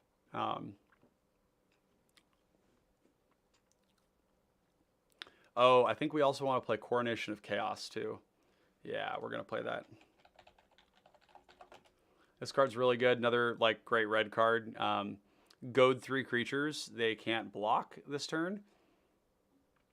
Like, can't block. I hit those, you know, swinging in those players. And they could be from different players. And then everybody just goes, like, attacks each other. It's great. Strong. Goading's super strong. You get your opponents to do the work for you. But we're probably back up to, 100, almost 120 now. I really like these persistent effects that we can like play out and then they're just going to always be there. So like Raid Bombardment is another one that we could play. Oh, like we need Impact Tremors. Yeah, what am I doing here? And then Raid Bombardment. Raid Bombardment and Impact Tremors are basically just like, it's a way to get through damage. And then the other one is called Orcish. What's this? Creatures. Oh, Menace. Oh, that's funny. I did not spell that right. Menace. We're looking for Goblin War Drums. There we go. It's just grants menace to all of our creatures. So I like this idea of like we get these persistent effects in play. And it makes it like kind of not matter that our stuff is like tiny, you know, little shitters, right? Like if we get like 2 of these in play and all of our goblins are like 2/3s, you know, with menace maybe, it's pretty sweet. And they sit there and play and they're doing this over and over again. We could also play Battle Plans, I think is what it's called. It's cycles for, it's like mountain cycling or something like that. And then at beginning of combat, creature you control gets +2/+0. Target creature. Okay, 120 cards. Now the work begins of making cuts and actually adding cards as well. We gotta, so this is, so it's Village Rights. It is, what's the new one?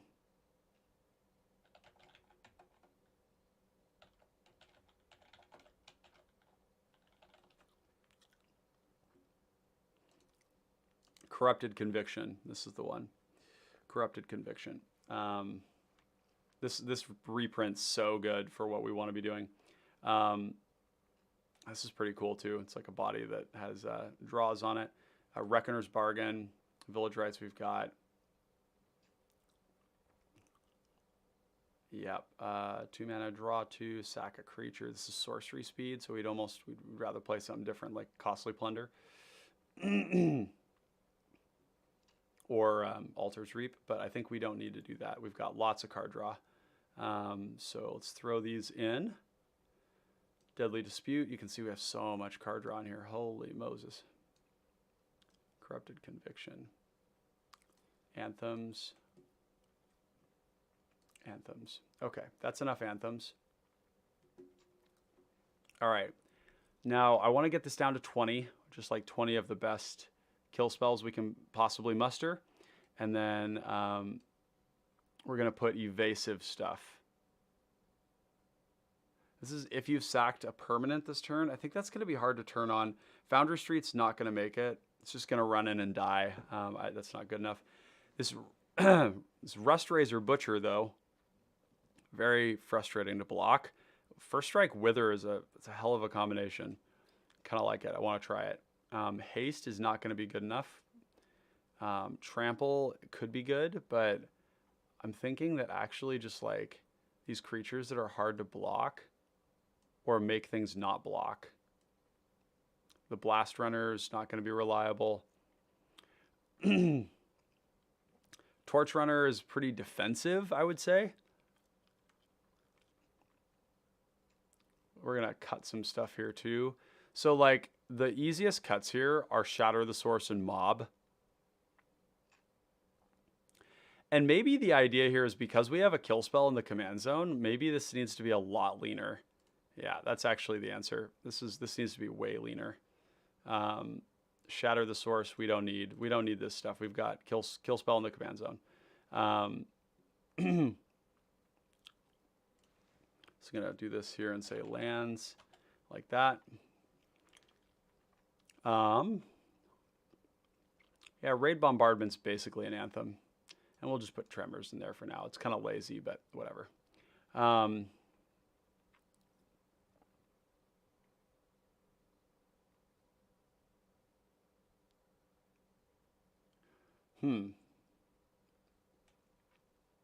We don't have any life gain in this deck, which is a little concerning.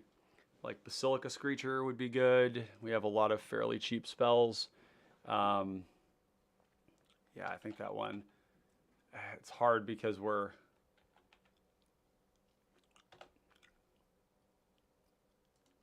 Yeah, and we don't have a lot of black permanents, so Gary's not going to work. But we definitely want to have the Screecher here for life gain. Let's see.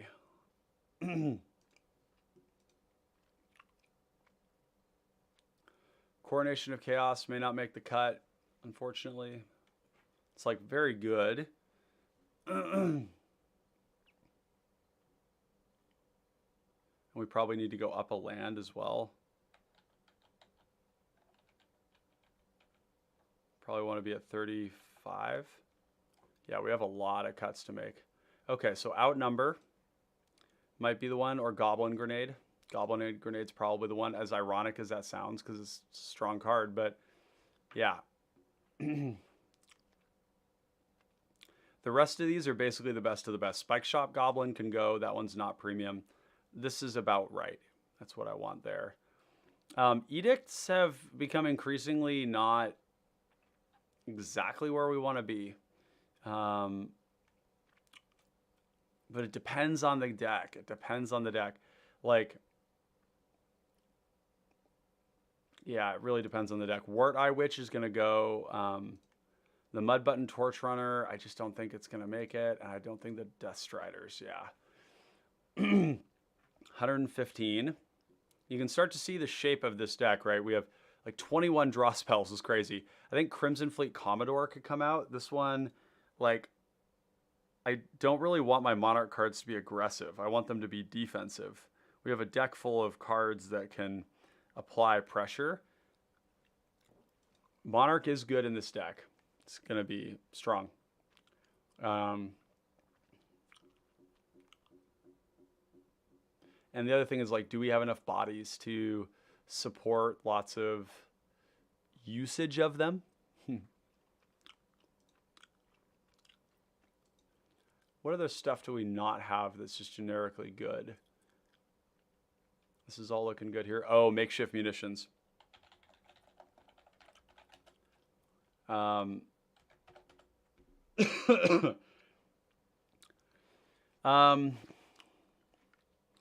This is basically just for going face. I don't know if this is actually where we want to be. You do play this in the combo because if you make Infinite Red with Skirk Prospector and you have this in play, then you just use the red to sacrifice the creature infinite times and you kill the board, so it's really good. And it's better when you have Artifact Rocks too, because it kind of increases the number of viable fodder cards you have to kill stuff with. But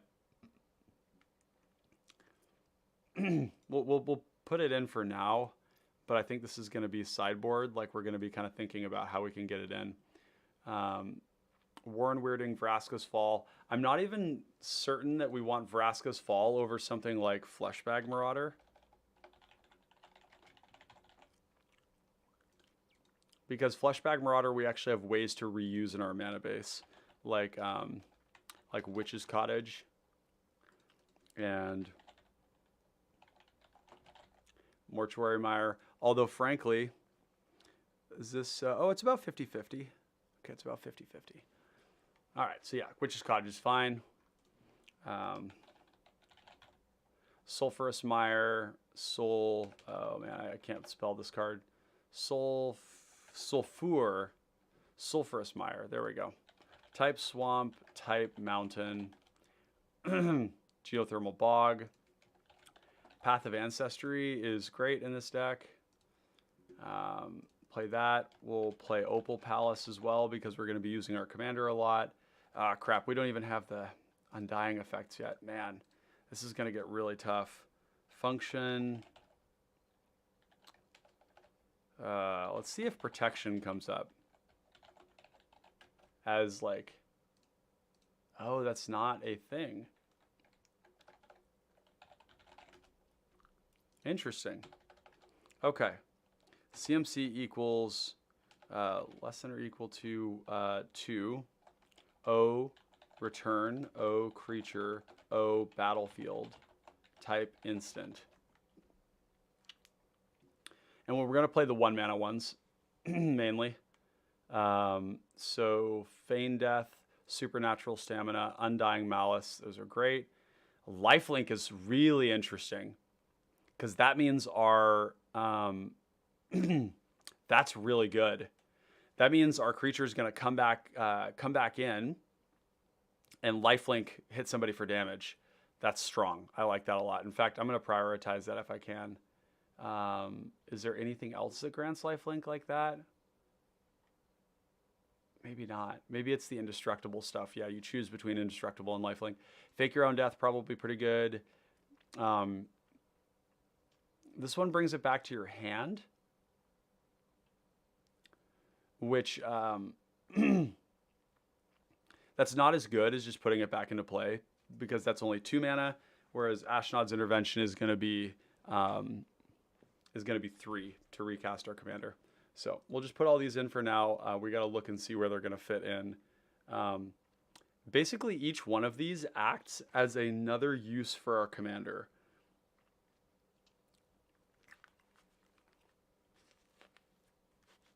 And maybe we only want to play like a couple of them. Maybe there's like the worst ones don't see play.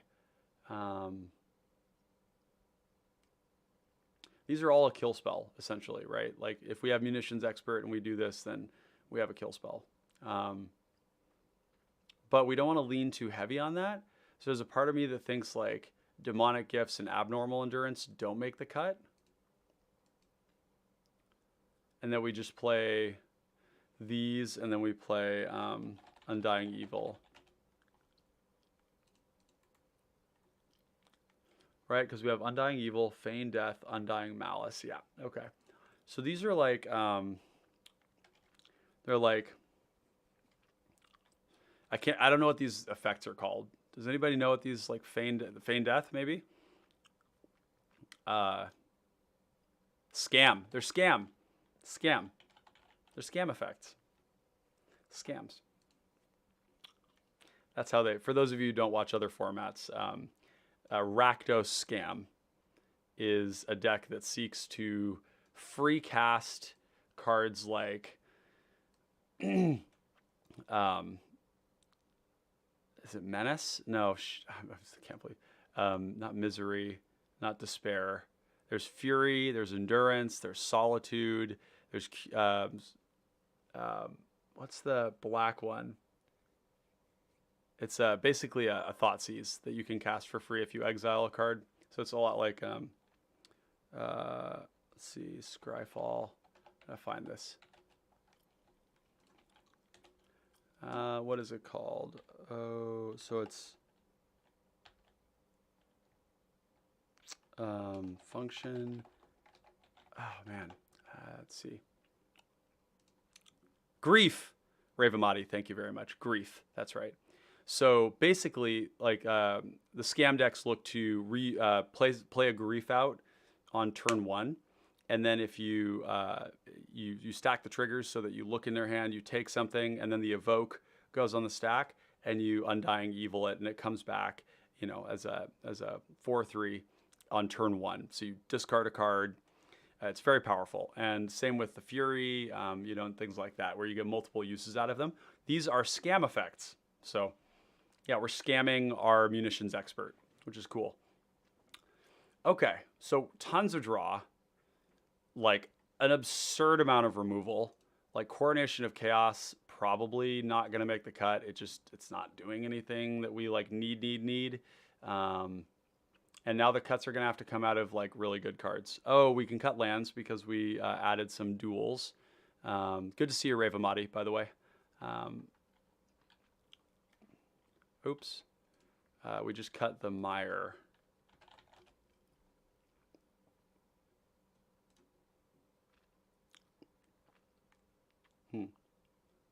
Sometimes I'll like search for something and there'll be like a bunch of cards. I just like need to look at them, be like, what are these cards? You like look for the word mire, and then like some stuff shows up and you're like, huh, what is that? We have to cut 20 cards. This is so bummer, actually.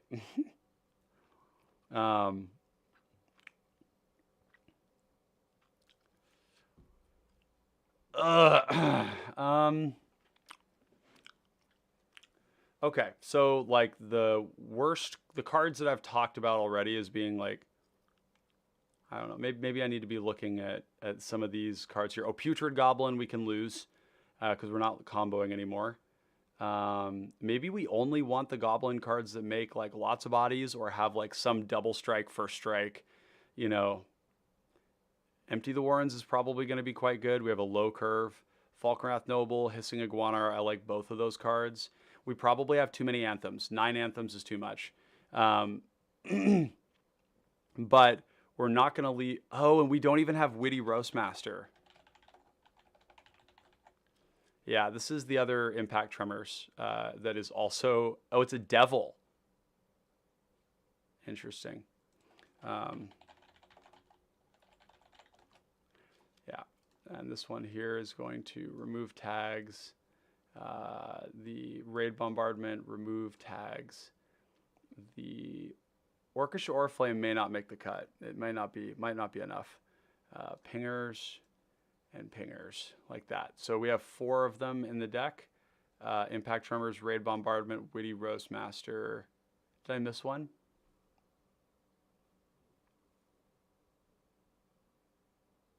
Yeah, we have Falkenrath Noble, and we have Hissing Iguana. Okay.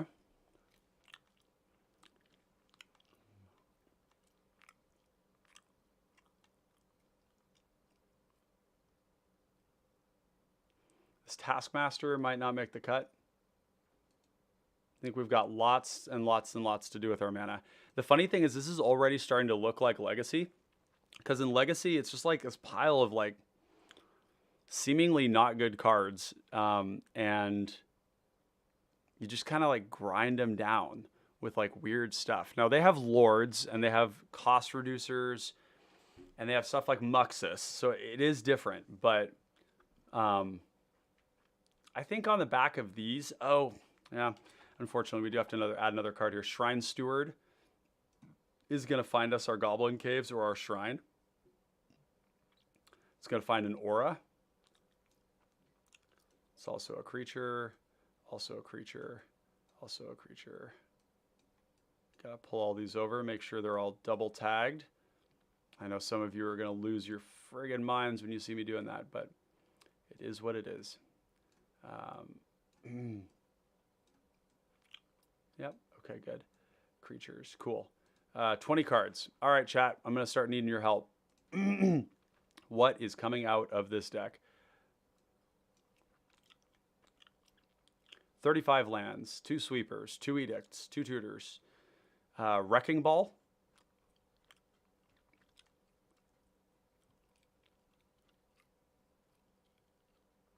We have 38 effects that make creatures.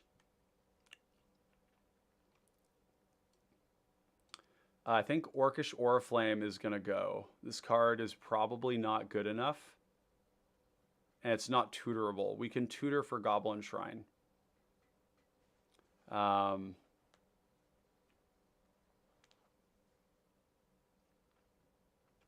both of them would be nice. These persistent effects just make our tokens so much better. I'm increasingly looking at some of our cards like the Crimson Fleet Commodore could go. Goblin Wizardry is pretty good here. We have currently 42 instants and sorceries.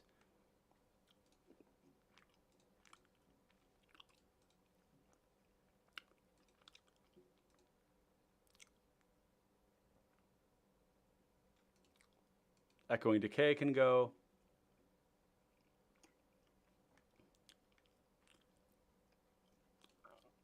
And we are also going to cut Wrecking Ball. We are going to cut Crimson Fleet Commodore, Crown Hunter Hireling,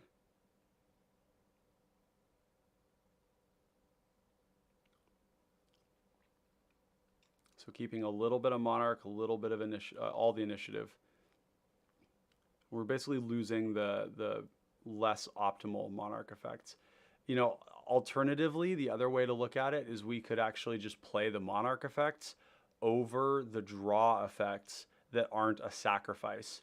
So cards like, I mean, it doesn't, the life drain is pretty hard on this because we don't really have like excellent ways to like, you know, recover our life total.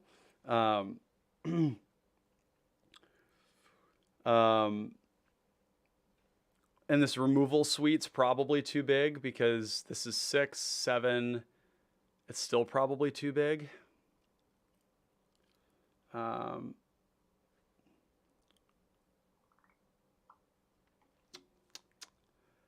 Yeah, so something like, I'm even looking at like Sign in Blood, which is just a good card, but it's like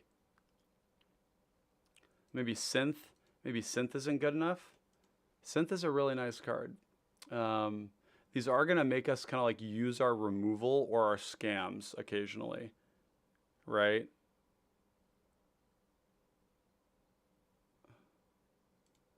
Yeah, let's just remove these so we don't have to think about them. Okay, so maybe there's some weird stuff here that we don't need. Like Goblin Trailblazer is a 2/1 menace. I like the evasion quite a lot, but 2 creatures isn't hard to have in play. I like Intimidator Initiate quite a bit more because you actually repeatedly make it so that their creatures can't block. I think that's better than the evasive creatures, unless they're unblockable.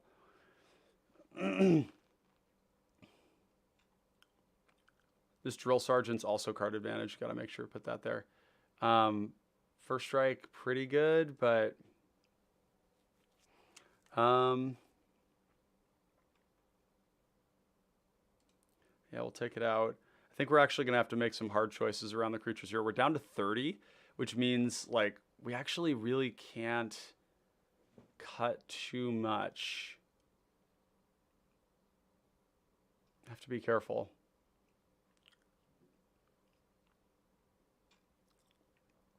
When a goblin or the sergeant dies, you may reveal the top card of your library. If it's a goblin permanent card, put it onto the battlefield.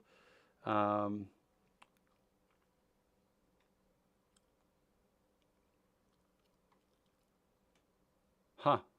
Maybe Synth because it's like...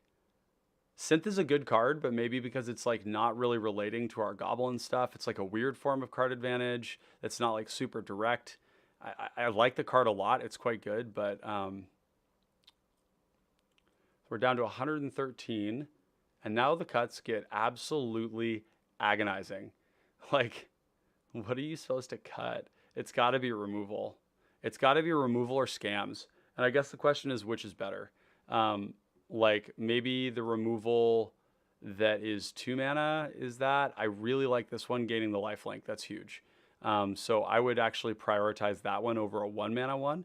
And the 1 mana one that I would choose would probably be... It's kind of funny. It's probably stamina, because even though there's tension between evil and malice and evil and feign death, the reality is that, like, I would actually... Let's see. Well, actually, no. The only one here that doesn't work with the other ones is evil. So we could cut that one. The other ones work with each other. So we could cut the evil.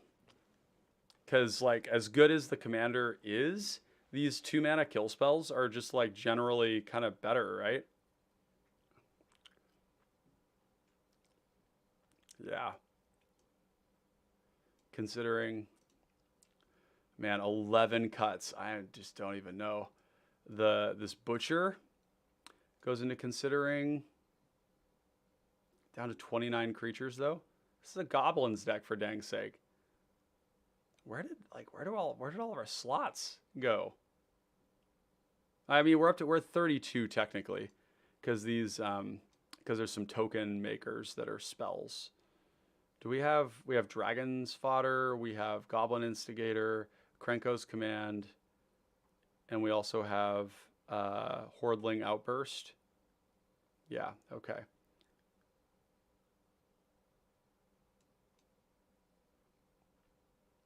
Gee whiz. Oh, geez, Rick. Maybe Raid Bombardment. Raid Bombardment works with, like, literally every card in our deck. Very strong closer.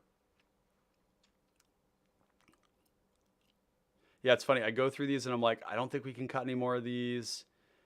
I think I like all of these. Orcish Oriflame can go. Fine. So it's Menace. I think Menace is better than adding power, because we can freely swing in and actually connect with more of our stuff. Shrine. I mean, it's kind of funny. It's really Goblin Caves that's the better one. Shrine is not as good. Goblin Caves is good. How many auras do we have? We have 2 auras, and that's Shrine and Caves. So Shrine Steward, you know, finds one, and then if you already have the other, then you're going to get nothing off of it. So I mean, it is a significant thing that somebody with a boomerang could, like, wipe our board by popping this land or destroying that land and killing all of our goblins, which is maybe where Orcish Oriflame is better. But maybe we're living dangerously. Who knows? 9 cards. All right, Fleshbag Marauder coming out. We have this tutorable Warren Weirding. We have 2 edicts. That's fine. Trailblazer's Torch. All right, initiative is great. It's so good. Well, do we have bad creatures? Is there anything really bad in here? Like, really, really bad. Warren Pilfers is not good enough, I don't think. It's 5 mana. 5 mana. If something's dead, it is just dead, and that's okay. Goblin Wizardry is a good spell.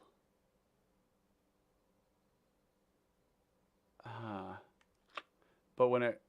this is cutting from creatures again. I don't like that. I think it can't be that. Sparksmith is also... Oh, also a creature. There we go. Okay, so our ones that can go are Outnumber.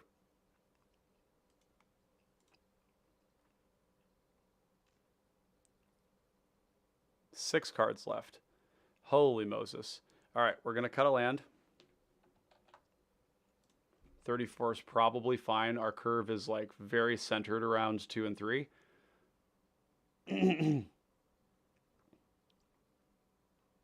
Redcap Heel Slasher, not going to be good enough anymore, I don't think. This card is really cool, but we're going to cut it. Goblin Wizardry. See, again, we're cutting from creatures. Don't want to do that. We got the scams. We got the Basilica Screecher. I just don't think we can leave home without Basilica Screecher. I just like hard stop. Like we need ways to gain life or, you know, recover basically. Have a great draw suite here, so we're gonna be able to hit our stuff. Drill Sergeant is going to have a 25.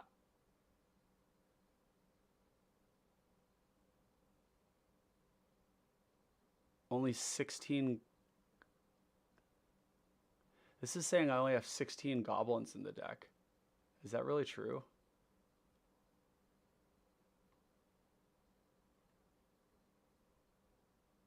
Huh. Wow. That's starting to get pretty lean. A lot of them make more than one goblin, but we may have cut too deep from here already.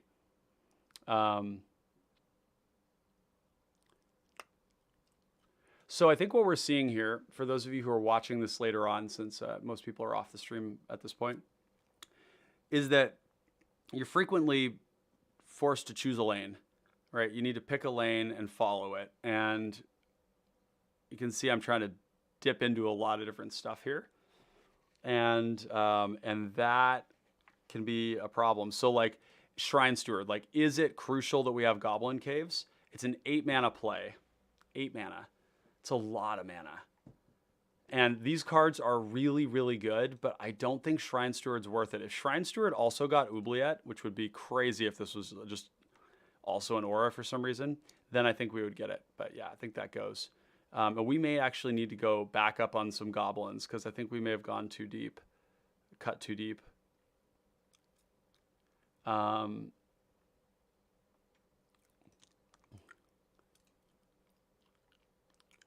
Trailblazer's Torch is an option, but the ability to turn our little shitters into creatures that can tango with like 3 toughness creatures and 2 toughness creatures is really appealing to me, and it's the initiative. It's just so good.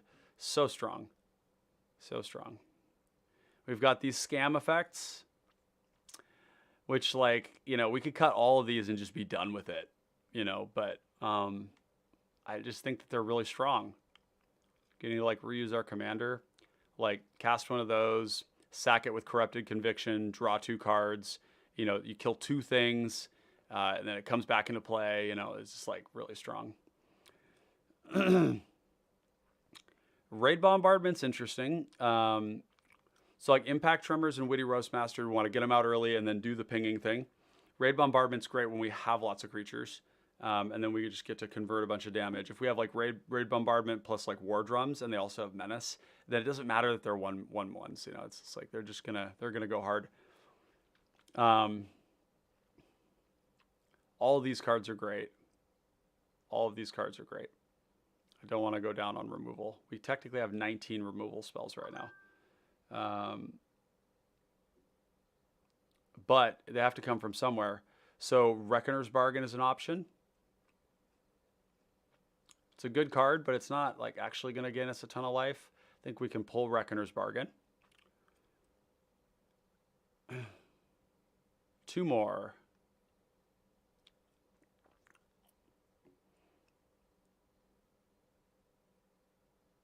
I mean, yeah, it could be like, I mean, it's like, yeah, there's a 2 life. Actually, we have a couple of life gain effects now that I think about it. We have those 2, and we have, yeah, we had Reckoner's Bargain.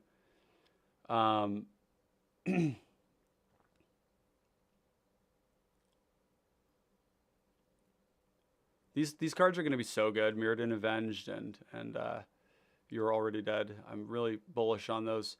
The 2 cards that we're cutting are not Goblin War Party. We want the bodies. We can't afford to lose bodies. Like I may need to come back to this at some point too and like add some more bodies in at the expense of like some good removal. So like what's the worst removal we have here? Like technically Sparksmith. Like it's weird to say, but like Sparksmith hits us too. It's a lot of life and we don't have life to give. It's tutorable with Goblin Matron, but we have removal in the command zone. So is that actually important? Like, can we afford this? Like, this card traditionally is really oppressive. Like, really oppressive. You just get to, like, repeatedly kill things that matter, but you probably do it twice and then you don't want to do it anymore. That's probably the math on that. All right, it's again, we're cutting a creature, which is weird, so maybe it should be one of these other ones, like Grasp of Darkness. Grasp of Darkness could go. Final Flourish is great. Go for the Throat's insane. Terminate's insane. It's the reason to be in Rakdos.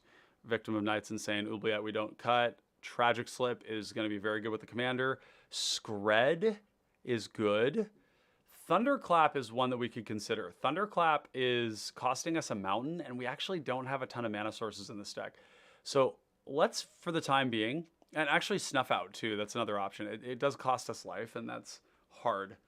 This is definitely a deck where you're going to like, there's going to be, you know, life problems. I think what we're going to do is, instead of cutting the final card and getting it to 101, because I do need to wrap it up here a little bit, is we're going to just take this right here, and let's go into playtest. Oh, we need to make sure. Okay, we'll just keep this. So a hand of lands, no goblins,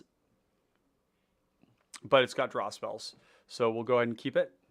We'll go Sulphurous Mire, tapped, draw.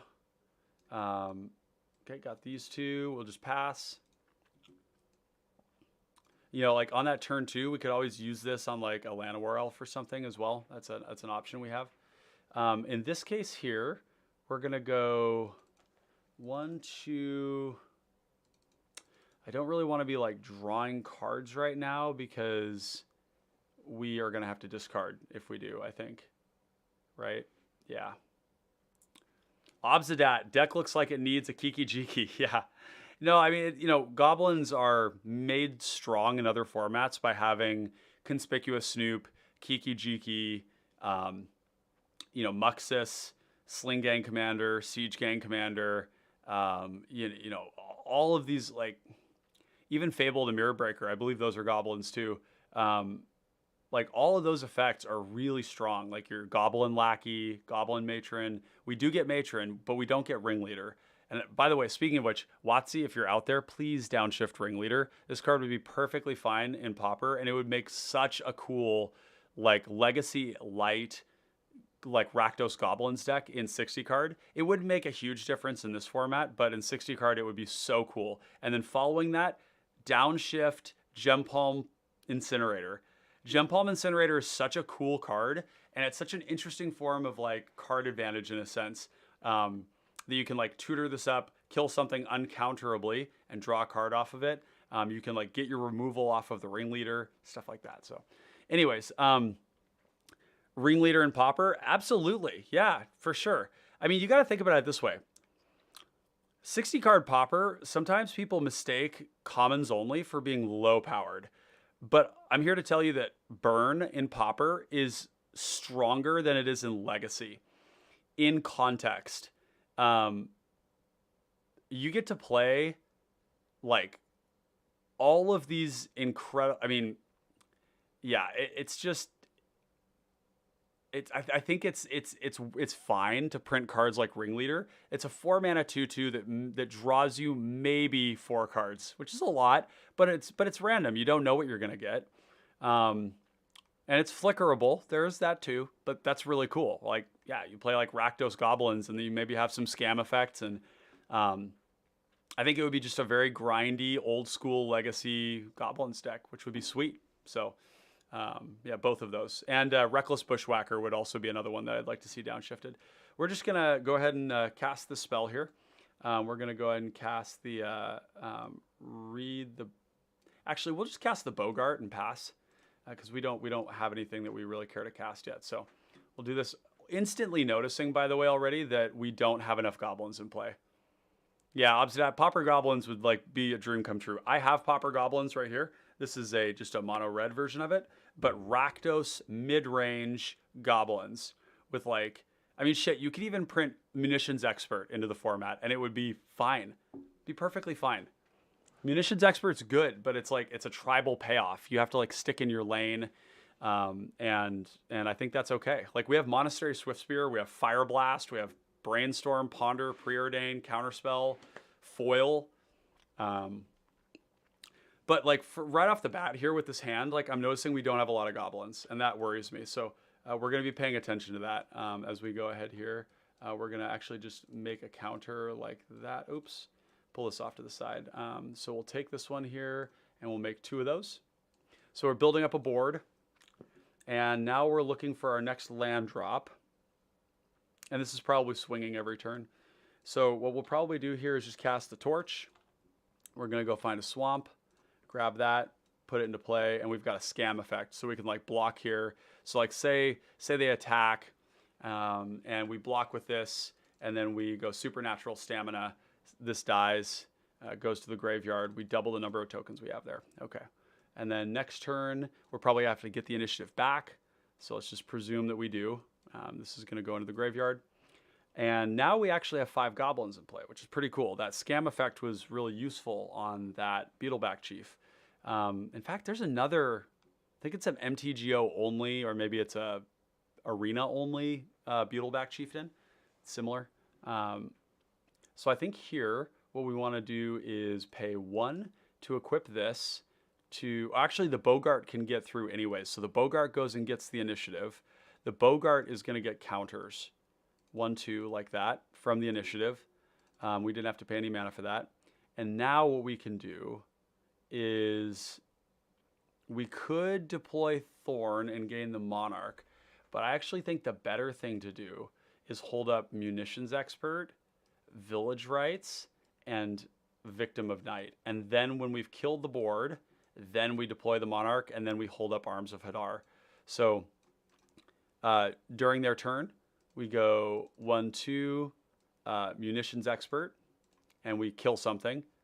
And then maybe we actually don't have enough black mana. So we'll actually just be able to do the Village Rights thing. So maybe instead what we do is we go Read the Bones during our turn, Scry 2, keep both of those, Impact Tremors and Goblin Instigator. And all the while we're holding up this right here. And then end of turn, cast Munitions Expert, kill something. We probably just give the Monarch away here, or give the initiative away. Obsidat, gotta go back to work. Have a good one, Papa. Gideon. Dude, Gideon, what's up, baby? Dude, thanks for stopping in. Appreciate it. And I hope you have a great day, a great rest of your time at work. And we'll look forward to seeing you in another stream. I'm remembering your channel name now. For those of you who don't know, Gideon's a good friend of mine here in where I live in Washington. So have a good night, buddy. Take care. Okay, so we just let the initiative go away. So somebody else is going to get it, and then we're going to get it back with the Bogart. This is where that like unblockable creature is amazing. Anytime. Good luck with the deck. Thanks, buddy. So we're going to play a Swamp like that. We're going to go 1, 2... Impact Tremors.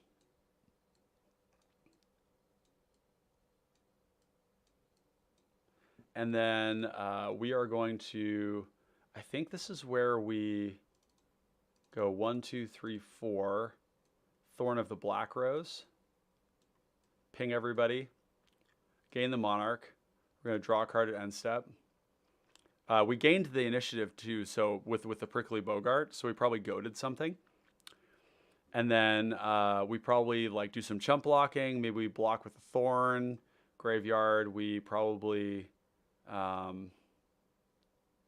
do we want the Munitions Expert in the command zone? We kind of do, right? In this particular case. It would have been nice if we could have held up mana, so maybe Impact Tremors is greedy.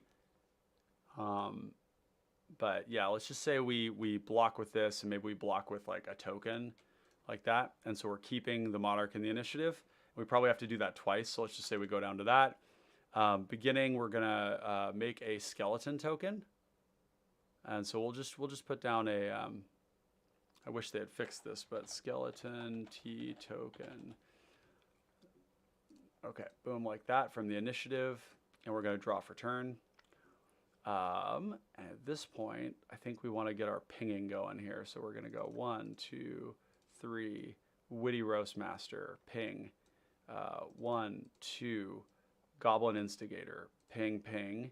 And then we're holding up 1 for Village Rights. So we probably crack in at somebody. We've pinged a whole bunch. End step, we're going to draw off Monarch. and then they're probably going to come at us. We're going to block with the Munitions Expert, and then before damage, we're going to Village Rights it to put it back into the command zone. Draw 2 cards. We probably lose the Monarch and the Initiative there. And you can see I'm making all this stuff up, but it's also like, it's probable what's happening.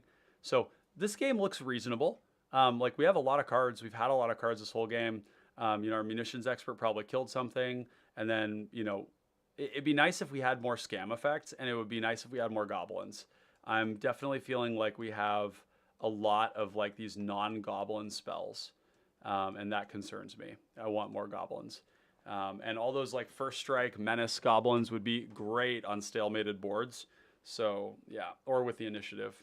So anyways, so with that, folks, we're going to wrap things up. I'm going to go and find that card to cut another time and just see, you know, what comes to mind.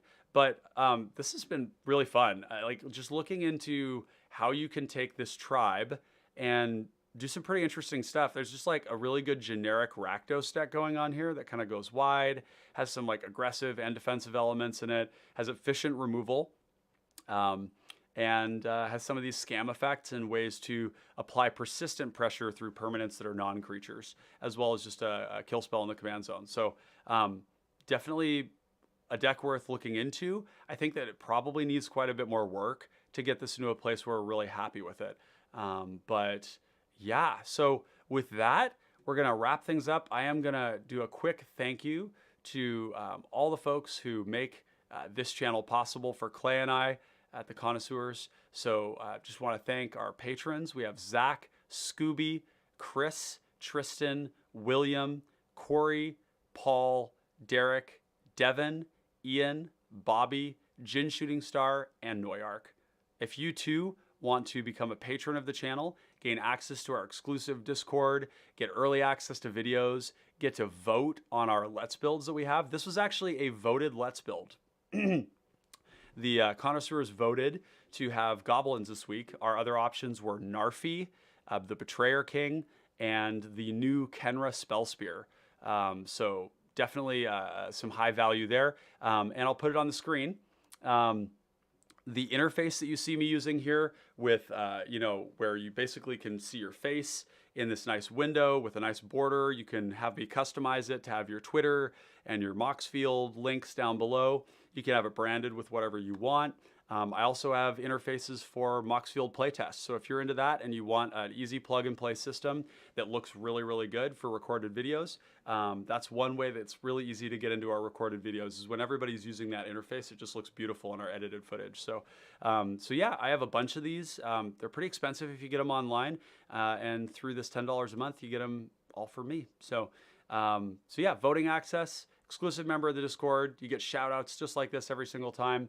And you get the pleasure of knowing that you supported a community project that's pushing my favorite format of Magic that's out there. So, or if you want, there's just $2 a month. This is a great way to support what we're doing for half the cup of coffee. So with that, let's wrap it up.